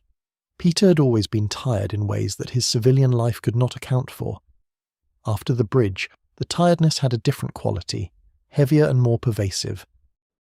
Located not just in the body, but in whatever part of a person generates the will to continue engaging with the world as though it still contains things worth protecting. He still paid rent. This is the detail that gets lost in the larger narrative, the one that the heroic literature of Spider-Man tends to elide in favour of the more dramatic material, the battles and the losses and the moral crucibles. He still paid rent, and the rent was due on the first of every month, and the amount it represented was an amount that Peter Parker, freelance photographer and part-time science student, was perpetually in the process of assembling from sources that were inadequate to the requirement and subject to disruption by the same activities that made the requirement harder to meet. The financial life of Peter Parker ran beneath every chapter of his story like a low, persistent note, present in the texture of every decision he made about his time and his energy and his priorities, and it deserves to be examined with the same seriousness that the more elevated aspects of his experience receive, because it was as real and as consequential as any of them. The Parker household had never been wealthy. This was established early in Peter's life and remained a constant across its entire duration, a feature of his circumstances so fundamental that it shaped his understanding of the world before he had the vocabulary to name what it was shaping. Ben Parker had worked steadily and without complaint at the kinds of jobs that keep households functioning without ever generating the surplus that creates genuine financial security, and May had managed the domestic economy of their modest home with the particular ingenuity of someone who has learned to make careful use of what is available, because the available has always been limited. There was love in that house, abundant and genuine, but there was also the specific daily texture of a family that counted things, that made choices based on cost in ways that families with adequate resources do not have to make, that experienced the approach of unexpected expenses not as inconvenience but as genuine threat. Peter had understood this from an early age, understood it in the way children understand the emotional climate of their households before they understand its causes, felt the slight tension that accompanied certain conversations about bills and the specific relief that accompanied others about unexpected small windfalls, and absorbed into himself the knowledge that money was something to be taken seriously, that its absence created real suffering, and that the people he loved were vulnerable in this particular way as they were vulnerable in others. The specific economics of the Daily Bugle arrangement deserve examination because they capture something essential about the particular quality of Peter's financial life that went beyond simple poverty into something more structurally peculiar. Spider-Man was, by any reasonable assessment, one of the most photographically compelling figures in New York City, a costumed hero with a distinctive visual identity who regularly engaged in activities of genuine public interest in locations that were difficult to access without the kind of abilities that only Spider-Man possessed. Photographs of Spider-Man in action were genuinely valuable to a newspaper whose business model depended on compelling visual content, and Peter Parker was the only photographer in the city who could reliably obtain them, for reasons that Jameson never fully investigated. Because the investigation might have produced answers that complicated his preferred narrative about the wall crawler. This gave Peter a degree of leverage in his relationship with the Bugle that a less scrupulous person might have exploited to considerably greater financial advantage. He did not exploit it, both because his character was not oriented toward exploitation, and because any negotiation that drew too much attention to the question of how he obtained his photographs risked attention that he could not afford. He accepted what Jameson offered, which was fair by the standards of freelance news photography without being generous, and he supplemented this income with whatever other work was available to a young man of his skills and his irregular schedule: science tutoring, technical writing, the occasional consulting work that his genuine expertise in chemistry and physics made him qualified for, none of which added up in most months. To the kind of financial stability that allowed for planning or saving, or any of the other activities associated with economic security. The costs of being Spider-Man, separate from the costs of being Peter Parker, were real and recurring, and largely invisible to anyone outside the situation. Web fluid was the most consistent expense, a chemical compound that required specific materials to synthesize, materials that had to be purchased and stored and used, with a regularity that reflected the frequency of his patrols and the typical demands of the confrontations they involved. A significant evening of crime fighting could consume web fluid at a rate that represented a meaningful percentage of a week's grocery budget, and the materials required for its replacement were not available at the corner pharmacy. They required the kind of specialized suppliers whose prices reflected the specialized nature of their inventory, and Peter dealt with these suppliers in the same careful way he dealt with everything else that had to be managed without attracting the wrong kind of attention. The costume itself was a recurring cost that presented its own particular set of complications. The material needed to be durable enough to survive the physical demands of superhero combat, while remaining flexible enough for the full range of movement that web swinging required, and it needed to be obtainable and workable by a person without access to a professional tailor or a materials science laboratory, though the latter constraint had eased somewhat as Peter's scientific education had progressed. Damage to the costume during confrontations was common, ranged from minor tears that could be repaired to significant structural failures that required partial or complete reconstruction, and every reconstruction represented both a financial cost and a time investment that competed with the other demands on Peter's extremely limited resources of both. The medical dimension of the financial picture was perhaps the most quietly consequential element of the entire situation. Peter's still knew the specific intersection of love and financial anxiety that had been a feature of his relationship with his aunt for as long as he could remember. There was a period, not brief and not comfortable, during which Peter was simultaneously paying for May's medication, maintaining his web fluid supplies, covering his share of shared living costs, and eating less than was optimal for someone whose enhanced metabolism required substantially more caloric input than an ordinary person of his size and age. The enhanced metabolism was not a small thing. The spider bite had reconfigured Peter's body in ways that made extraordinary physical demands on it, and those demands needed to be met through food, ordinary unglamorous grocery store food, in quantities that a budget under significant pressure from multiple other directions struggled to provide. There were weeks when the arithmetic of his finances produced answers that required choosing which of his obligations to partially defer, and the choosing was always painful, and always produced its own particular anxiety about which of the deferred obligations would generate consequences he could not manage when the deferral came due. The irony that Jonah Jameson identified with such frequency and such satisfaction in his editorials that Spider-Man was pursuing personal glory and financial gain through his heroic activities was almost perfectly inverted from the actual situation, which was that Spider-Man's heroic activities were a primary driver of Peter Parker's financial difficulties, requiring expenditures that reduced the income available for ordinary life, while simultaneously making it harder to generate that income through reliable conventional employment. The man whose image sold newspapers and whose activities generated significant advertising revenue for the Daily Bugle was having difficulty paying his electric bill, and the connection between these two facts was both direct and completely invisible to everyone who might have been in a position to find it remarkable. What Peter never did, across all the years of this financial difficulty, was allow it to become the reason for any compromise of his heroic responsibilities. There were opportunities, presented with varying degrees of explicitness over the years, to profit more directly from his abilities, to accept the kinds of payments that certain people with certain agendas were willing to offer, in exchange for specific applications of Spider-Man's capabilities. He declined them, consistently and without extended deliberation, not because he was indifferent to money, but because he understood, in the way he understood everything essential, that the moment he began calculating the financial value of his heroic decisions was the moment those decisions stopped being heroic and started being something else, something that would have made Ben Parker's quiet moral clarity unavailable to him as a standard against which to measure his choices. The dignity with which Peter Parker managed his financial life was not the dignity of someone who is comfortable, who has resolved the question of material security and can therefore afford the luxury of principle. It was the dignity of someone who has decided, in conditions of genuine difficulty and with full awareness of the alternatives, that principle matters more than comfort,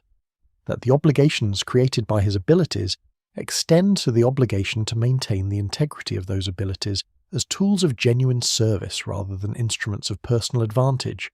He paid his rent late sometimes. He ate poorly sometimes. He deferred necessary expenses and managed without things that most people his age considered basic requirements. He did these things without self-pity and without resentment, because the alternative was to become someone other than who he had decided to be on the night the warehouse taught him what his powers were actually for. This, as much as anything else in his story, is what the financial reality of Peter Parker's life reveals about his character. Not that he was poor, though he often was, and not that his poverty was heroic, because poverty is not inherently heroic and should not be romanticized, but that he was someone who knew the price of what he had chosen and paid it, month after month and year after year, with the same quiet commitment that he brought to everything else that his life as Spider-Man demanded of him. The web shooters needed to be refilled, the rent needed to be paid, the city needed to be protected. He did all three, in whatever order the month required, and he found, in the doing of all three simultaneously and indefinitely, not romance or nobility, but simply the ordinary texture of a life organized around the things that mattered most, which had never, in his accounting, included the question of whether the accounting was comfortable. The financial ledger of Peter Parker's life, with all its careful management and recurring shortfalls and quiet dignities, existed in parallel with another kind of accounting that no spreadsheet could contain and no budget could address. The accounting that the body keeps on its own terms, in its own language, independent of whatever arrangements the mind makes with the world. A person can decide to absorb financial difficulty with grace and without complaint, and Peter did this, genuinely and consistently, as has been described. The body does not make the same kind of decision. The body simply records what happens to it, keeps its own meticulous and entirely honest register of impact and stress and accumulated damage, and presents its findings not in any organized or scheduled way, but whenever the weight of the record becomes sufficient to demand attention. Peter's body had been keeping this register since the day the radioactive spider changed everything about how he moved through the world, and the register, across the years of his career as Spider-Man, had grown into something substantial, something that the enhanced healing and the extraordinary physical resilience of his transformed physiology could manage but could not erase.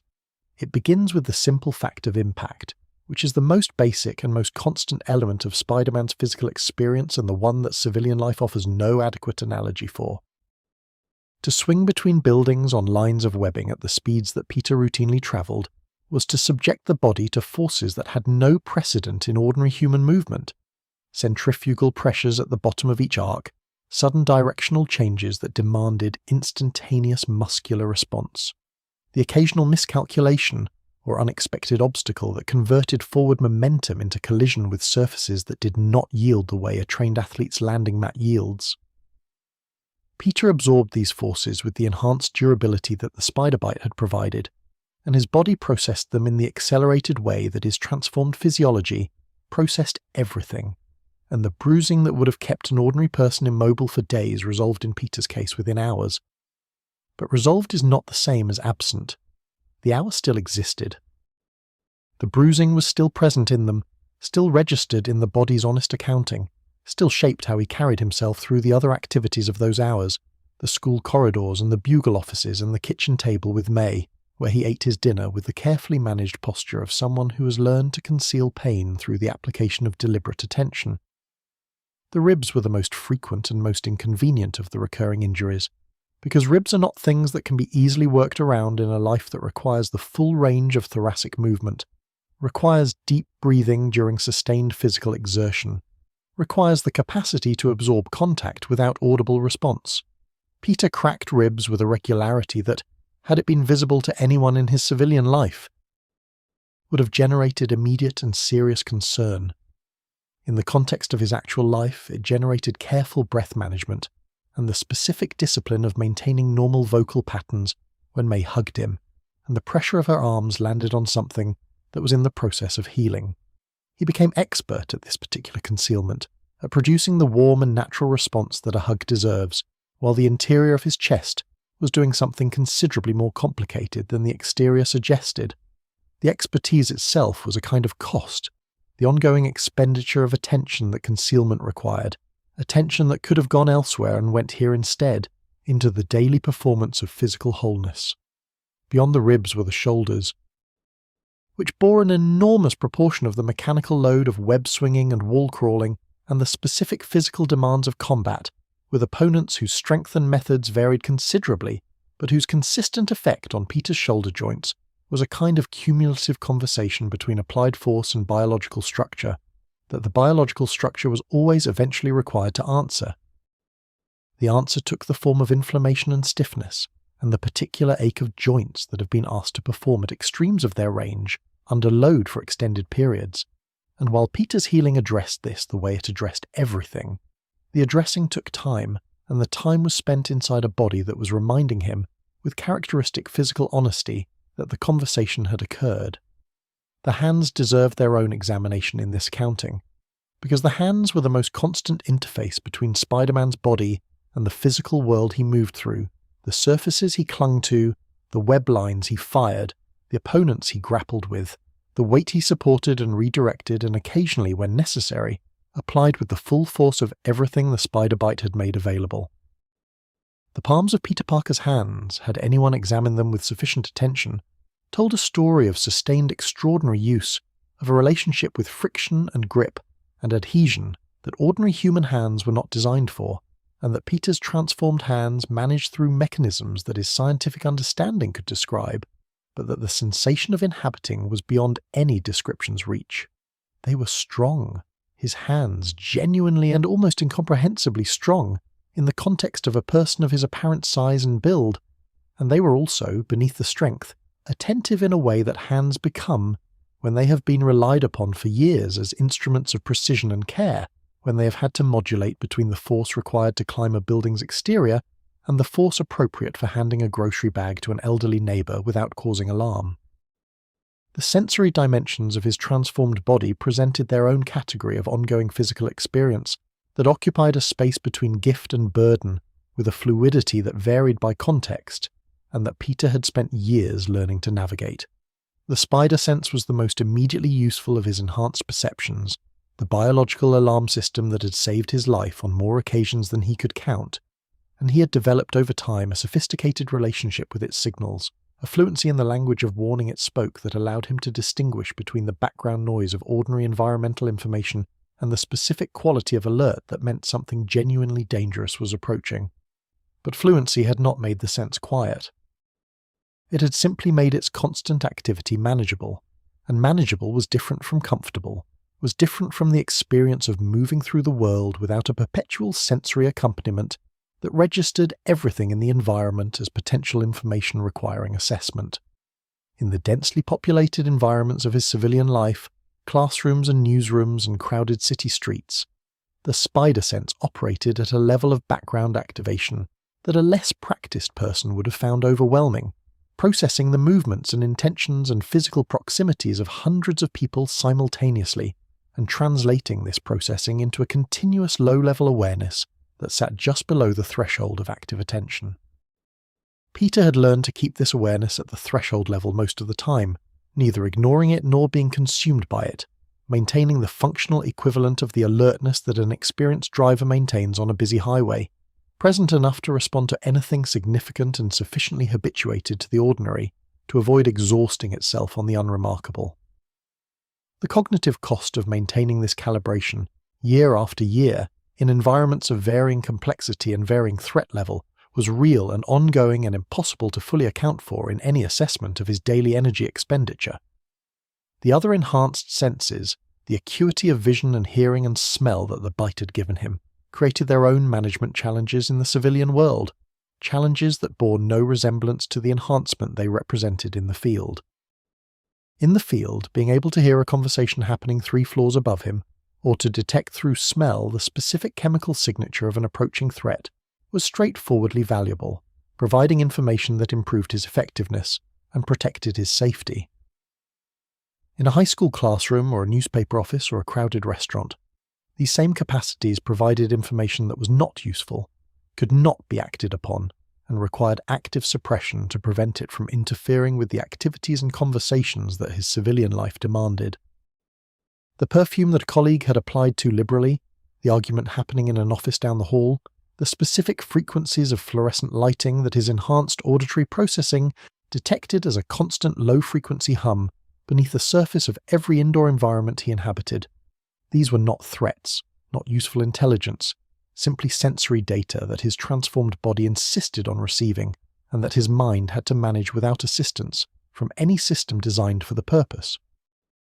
The exhaustion that resulted from this perpetual sensory management, layered on top of the physical demands of regular patrols and the sleep deprivation inherent in a life organized around activities that could not be performed in daylight without significant additional complications, had a quality that Peter came to recognize as distinct from ordinary tiredness, in the way that chronic conditions are distinct from acute ones, not by being more intense at any given moment, but by being more pervasive, more present in the texture of every waking hour, more resistant to the ordinary remedies that tiredness responds to. Sleep, when he got enough of it, which was not always, helped but did not fully resolve the accumulated deficit. Rest helped, but did not restore what sustained overextension had cost. The body kept its honest accounting regardless of how much Peter might prefer a different set of numbers, and what the accounting showed, across the years of his career, was a register of expenditure that his extraordinary physiology could sustain without catastrophic failure, but could not sustain without cost. It was against this background of sustained physical complexity that the symbiote arrived in Peter's life, and its arrival needs to be understood in this context to be fully understood at all, because the specific appeal it offered was not primarily about the enhanced capabilities it provided, though those were real and significant. The specific appeal was simpler and more intimate than enhanced capabilities. It was the offer of ease, of a physical experience that required less management, that compensated for limitations instead of demanding that limitations be managed around, that made the body's relationship with its extraordinary demands feel, for the first time in Peter's experience of that body, genuinely uncomplicated. The costume that Peter acquired, which presented itself initially as a remarkable piece of alien technology, and revealed itself gradually as something categorically different, responded to his physical state in real time, adapting to his injuries, reinforcing his weak points, generating web fluid from its own substance so that he did not have to monitor and replenish his supply, conforming so perfectly to his body's movements that the boundary between costume and body became progressively less clear. For someone who had spent years managing the physical demands of his heroic life, through discipline and attention, and the constant application of will to the problem of maintaining function in a body that was perpetually being asked to do more than rest allowed, this responsiveness was not just practically useful, it was, at a level that went beneath practical assessment into something more visceral and more personal, a profound relief. The symbiote understood, or operated as though it understood, the specific architecture of Peter's physical experience in ways that were initially explicable as technological sophistication, and became, as the weeks of their association extended, increasingly difficult to explain on purely technological grounds. It knew where he hurt before he had consciously registered the hurting. It compensated for the asymmetries that accumulated injury had created in his movement patterns, the slight favouring of one shoulder, the tendency to protect a previously cracked rib even after the rib had healed, the micro-adjustments that the body makes around its history of damage and that even enhanced healing does not fully eliminate. It addressed these things quietly, without requiring his attention, and the experience of moving through the world without having to manage them was so different from his ordinary physical experience that it took him some time to recognize how different it was. How much of his perpetual background effort had been going into exactly this management? This recognition, when it arrived, was important not primarily as information about the symbiote, but as information about himself, about the extent to which the physical demands of his life had become normalized to the point of invisibility, about how much he had been carrying without noticing the carrying because the carrying had been continuous for long enough to feel like simply the nature of things. The symbiote's presence made the carrying visible by temporarily relieving it, in the same way that the removal of a chronic low-grade pain reveals the extent to which adaptation to that pain had been shaping behavior in ways that had ceased to feel like adaptation and had started feeling like simply how things were. The nights during which the symbiote took his body on its independent patrols, using Peter's sleeping form as its vehicle for activities that Peter had not chosen and would not have chosen, represented the most fundamental violation of bodily autonomy that his career had produced, more invasive in a certain sense than any of the physical injuries he had sustained,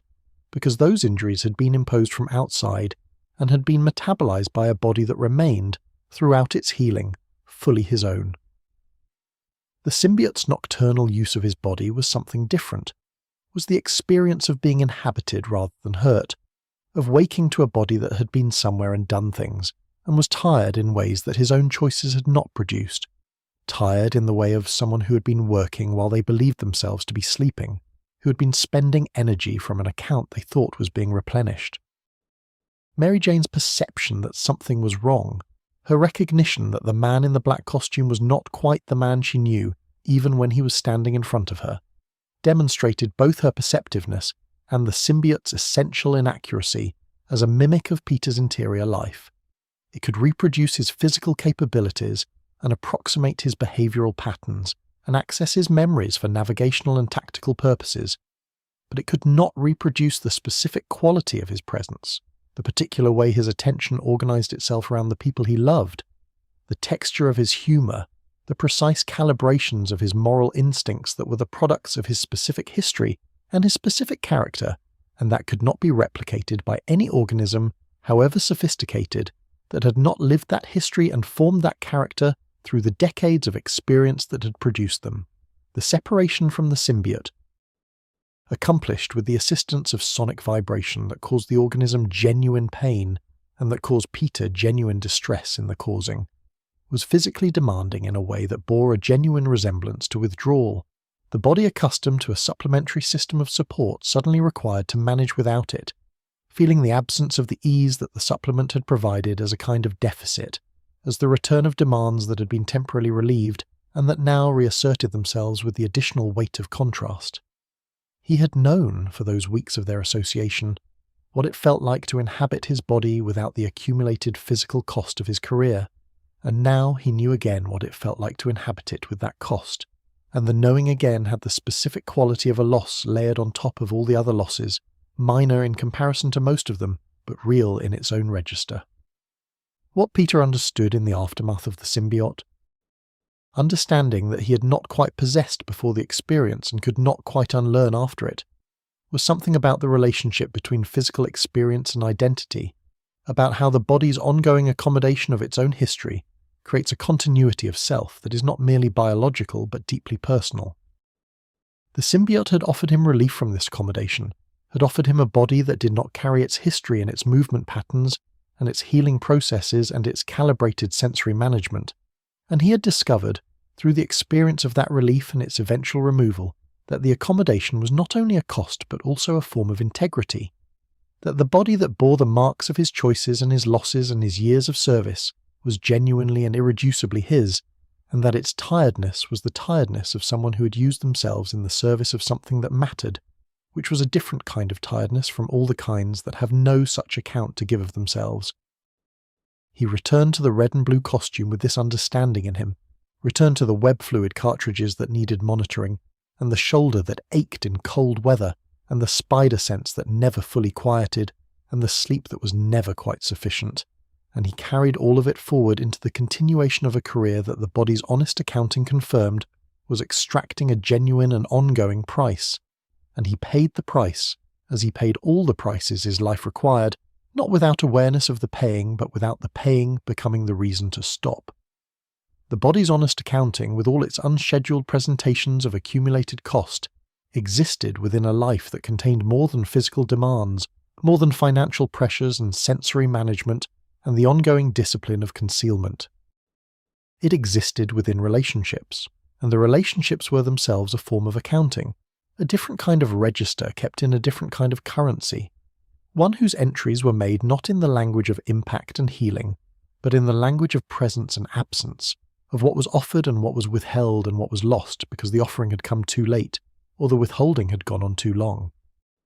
Of all the relationships that shaped Peter Parker's life from the inside, the one with Harry Osborn occupied a particular position in this register, not because it was the deepest love of his life, though it was a genuine and lasting love,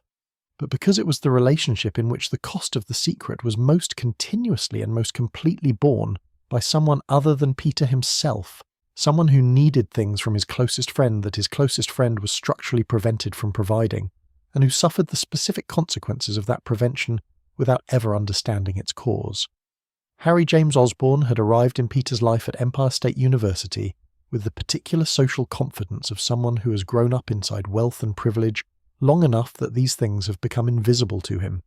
not as performance or affectation, but as simply the texture of existing. The natural atmosphere of a person who has never had to consider whether the room he is entering will receive him well.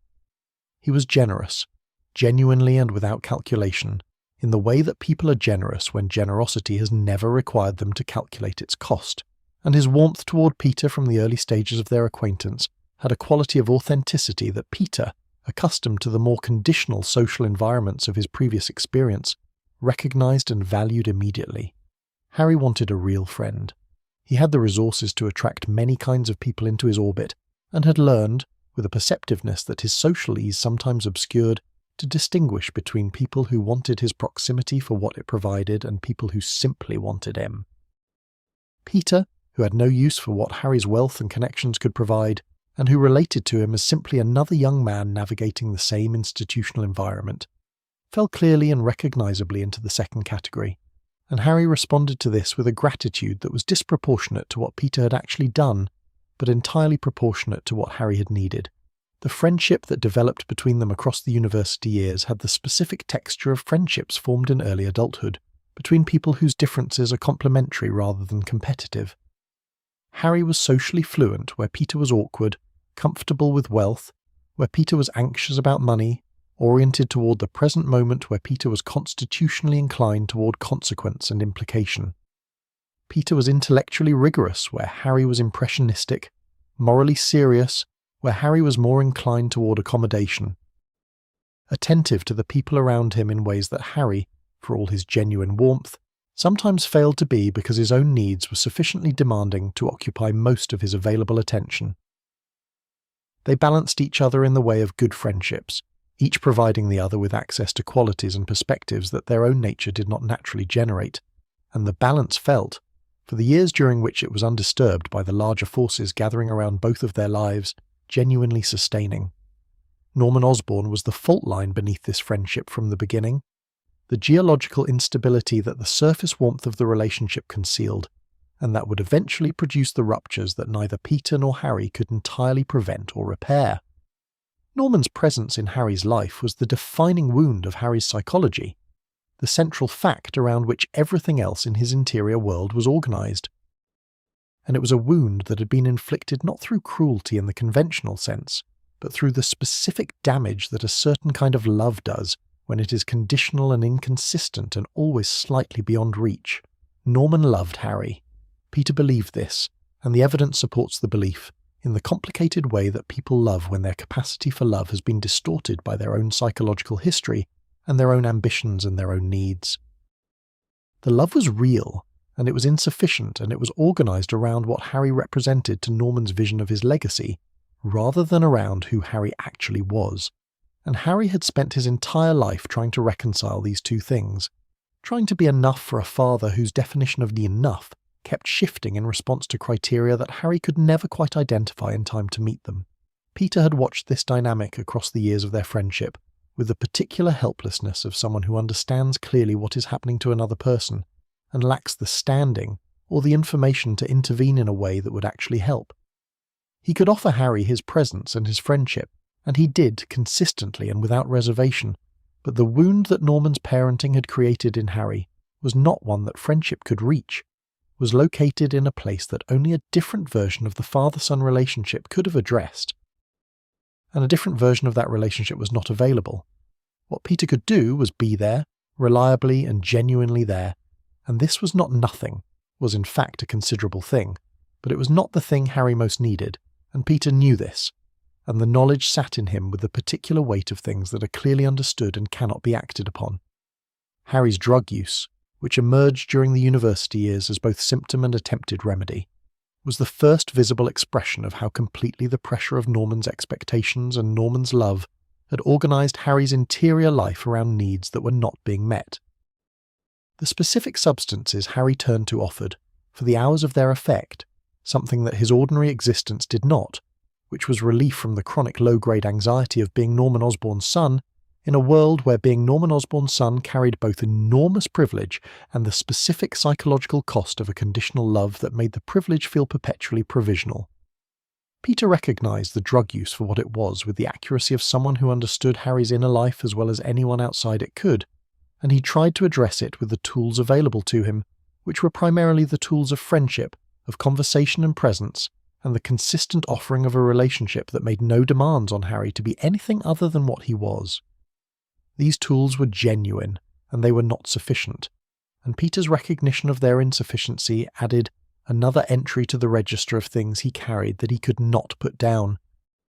He could not tell Harry the things that might have actually helped, could not explain the full context of Norman's activities and the specific shape of the darkness that surrounded them, could not offer the information that might have helped Harry locate his father's behaviour within a framework that made a different kind of sense than the one Harry was using. The framework Harry was using placed the responsibility for Norman's emotional unavailability somewhere in Harry himself, in some deficit of his own that he had never been able to identify and correct. And this framework was generating, in combination with the self-medication that was his primary coping strategy, a downward trajectory that Peter could observe and could not arrest. When Norman died, and the circumstances of his death were what they were, Peter's position became simultaneously more impossible and more essential. Harry grieved for his father with the full force of a love that had never been adequately reciprocated, and that now had no possibility of ever finding the resolution it had always been seeking. The conversation that would finally confirm that Norman had seen Harry clearly and loved what he saw, the moment of genuine mutual recognition that Harry had been waiting for his entire life, and that Norman's death had made permanently unavailable. This grief was enormous, and it was real, and it was complicated, in the way that grief for difficult parents is always complicated, by the anger that the love had never been simple enough to separate from, by the guilt that the anger generated, by the unresolved questions about what the relationship might eventually have become that now could never be answered. Peter held Harry through this grief with the same commitment he brought to everything he did for the people he loved, and he did so while carrying in parallel information that he could not share, information that would have rewritten the entire context of Harry's mourning if it had been available to him. Norman Osborn had been the Green Goblin. Norman Osborn had killed Gwen Stacy on the George Washington Bridge.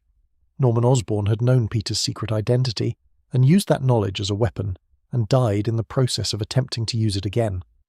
These were facts that Peter carried, facts that had shaped some of the most significant events of Harry's life and of Peter's own,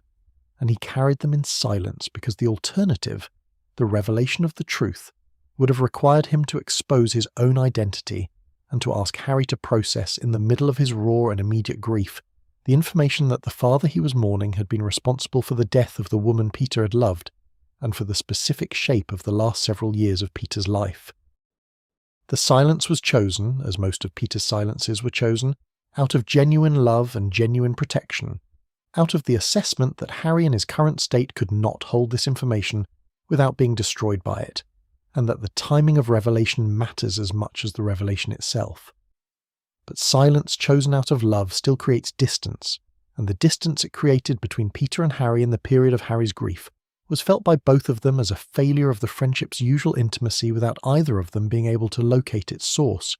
which was itself a product of the silence, a recursive effect of the secret on the relationship the secret was meant to protect.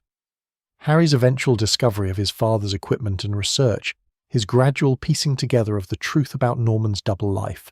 arrived not as a single revelation, but as an accumulation, over months and then years, of evidence that could not be explained by any framework except the one that Harry had always had access to, and had been unable to bring himself to apply because its implications were too large. When the framework finally assembled itself into something he could no longer deny, what Harry was left with was not the complete truth but a partial truth, a truth that included the existence of the Green Goblin identity without the full context of what that identity had done, and that included Spider-Man as the figure most associated with his father's death, without the context that would have explained why Spider-Man had been present at the moments of Norman's most significant criminal activities. The rage that developed in Harry towards Spider-Man was not irrational given what he knew, which is important to hold in understanding how Peter experienced it. Harry was not wrong that Spider-Man had been involved in the events surrounding his father's death. He was wrong about the nature and the meaning of that involvement, wrong in ways that the information he had available made almost inevitable, and Peter watched this wrongness develop and consolidate and direct itself toward his alter ego with the helplessness of someone who holds the correction and cannot offer it, who can see the precise location of the misunderstanding and cannot point to it without dismantling everything else that the pointing would require him to dismantle simultaneously. The chemical exposure that came with Harry's use of the Goblin formula accelerated and amplified what was already present in him, the grief and the rage and the need for resolution that ordinary means had not provided, in the way that the formula had always accelerated and amplified what was present in its users. Taking the existing psychological material and removing from it the moderating influences of ordinary judgment and social constraint. The Harry who emerged from this process was not a different person from the Harry Peter had known and loved across the years of their friendship. He was the same person with certain essential protections removed,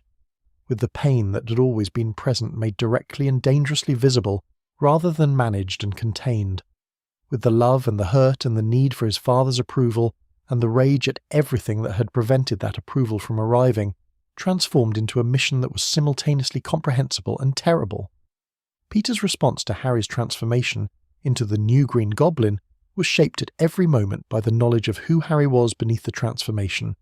by the memory of the young man who had wanted a real friend and found one and had been genuinely capable, in his best moments, of the kind of uncomplicated generosity that makes a person irreplaceable in the lives of the people who love them.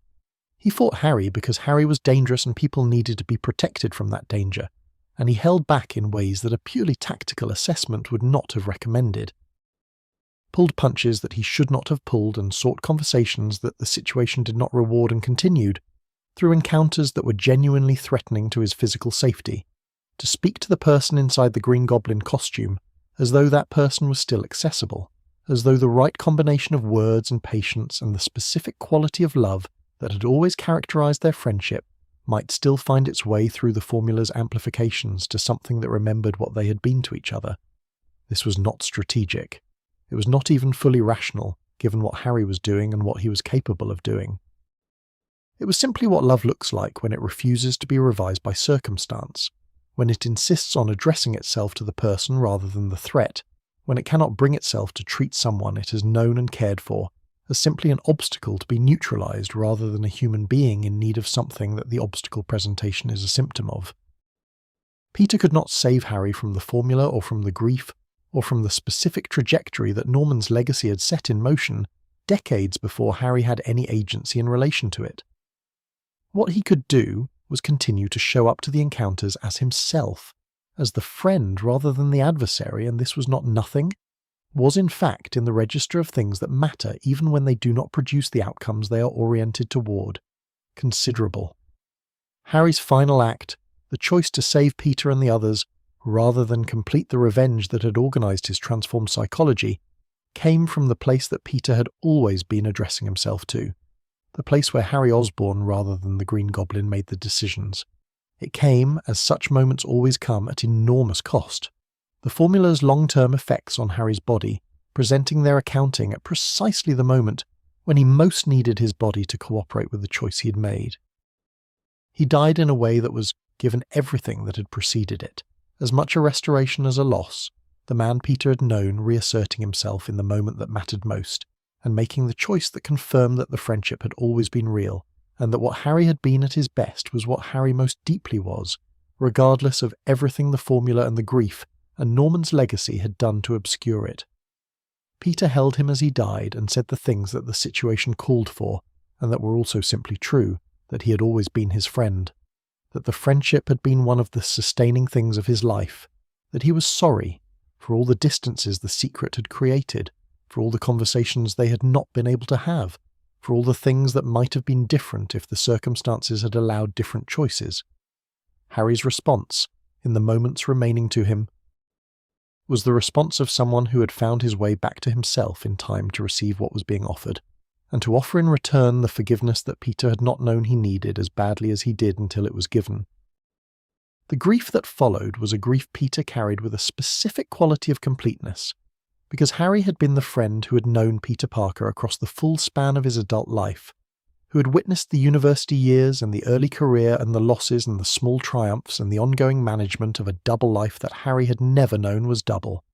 and whose absence now removed from Peter's world the one person who had been consistently present through all of it, who constituted in his very existence a form of continuity with the person Peter had been, before so much had been lost. He mourned Harry with the fullness that Harry deserved, which was considerable, and he carried forward what Harry's final act had demonstrated, which was that love, even love that has been distorted and damaged by forces larger than the people feeling it, tends, when given the chance, to find its way back to what it most essentially is. And so the web settles, gently, the way webs do in the quiet hours after the city has exhausted itself, and the streets below have grown still, and the only movement is the slow drift of things finding their natural resting place. We have travelled far tonight, through grief and love and the particular dignity of a life organised around the needs of others, through the hidden costs and the silent payments and the relationships that were shaped, always, by the tension between what could be offered and what had to be held back. We have sat with the weight that responsibility carries when it is genuine, when it comes not from obligation imposed from outside, but from the deepest understanding a person possesses of what their presence in the world is actually for. What Peter Parker knew, in the end, is something that belongs to all of us, that the choice to show up, to keep showing up, to place whatever we have in service of the people who need it, is not a diminishment but a definition. That love, even partial and complicated and constrained by circumstances beyond our choosing, is still love, still the most important thing, still the web that holds. Let that understanding settle into you now. Let the story rest. Let yourself rest. You have been held tonight by something true. Sleep well.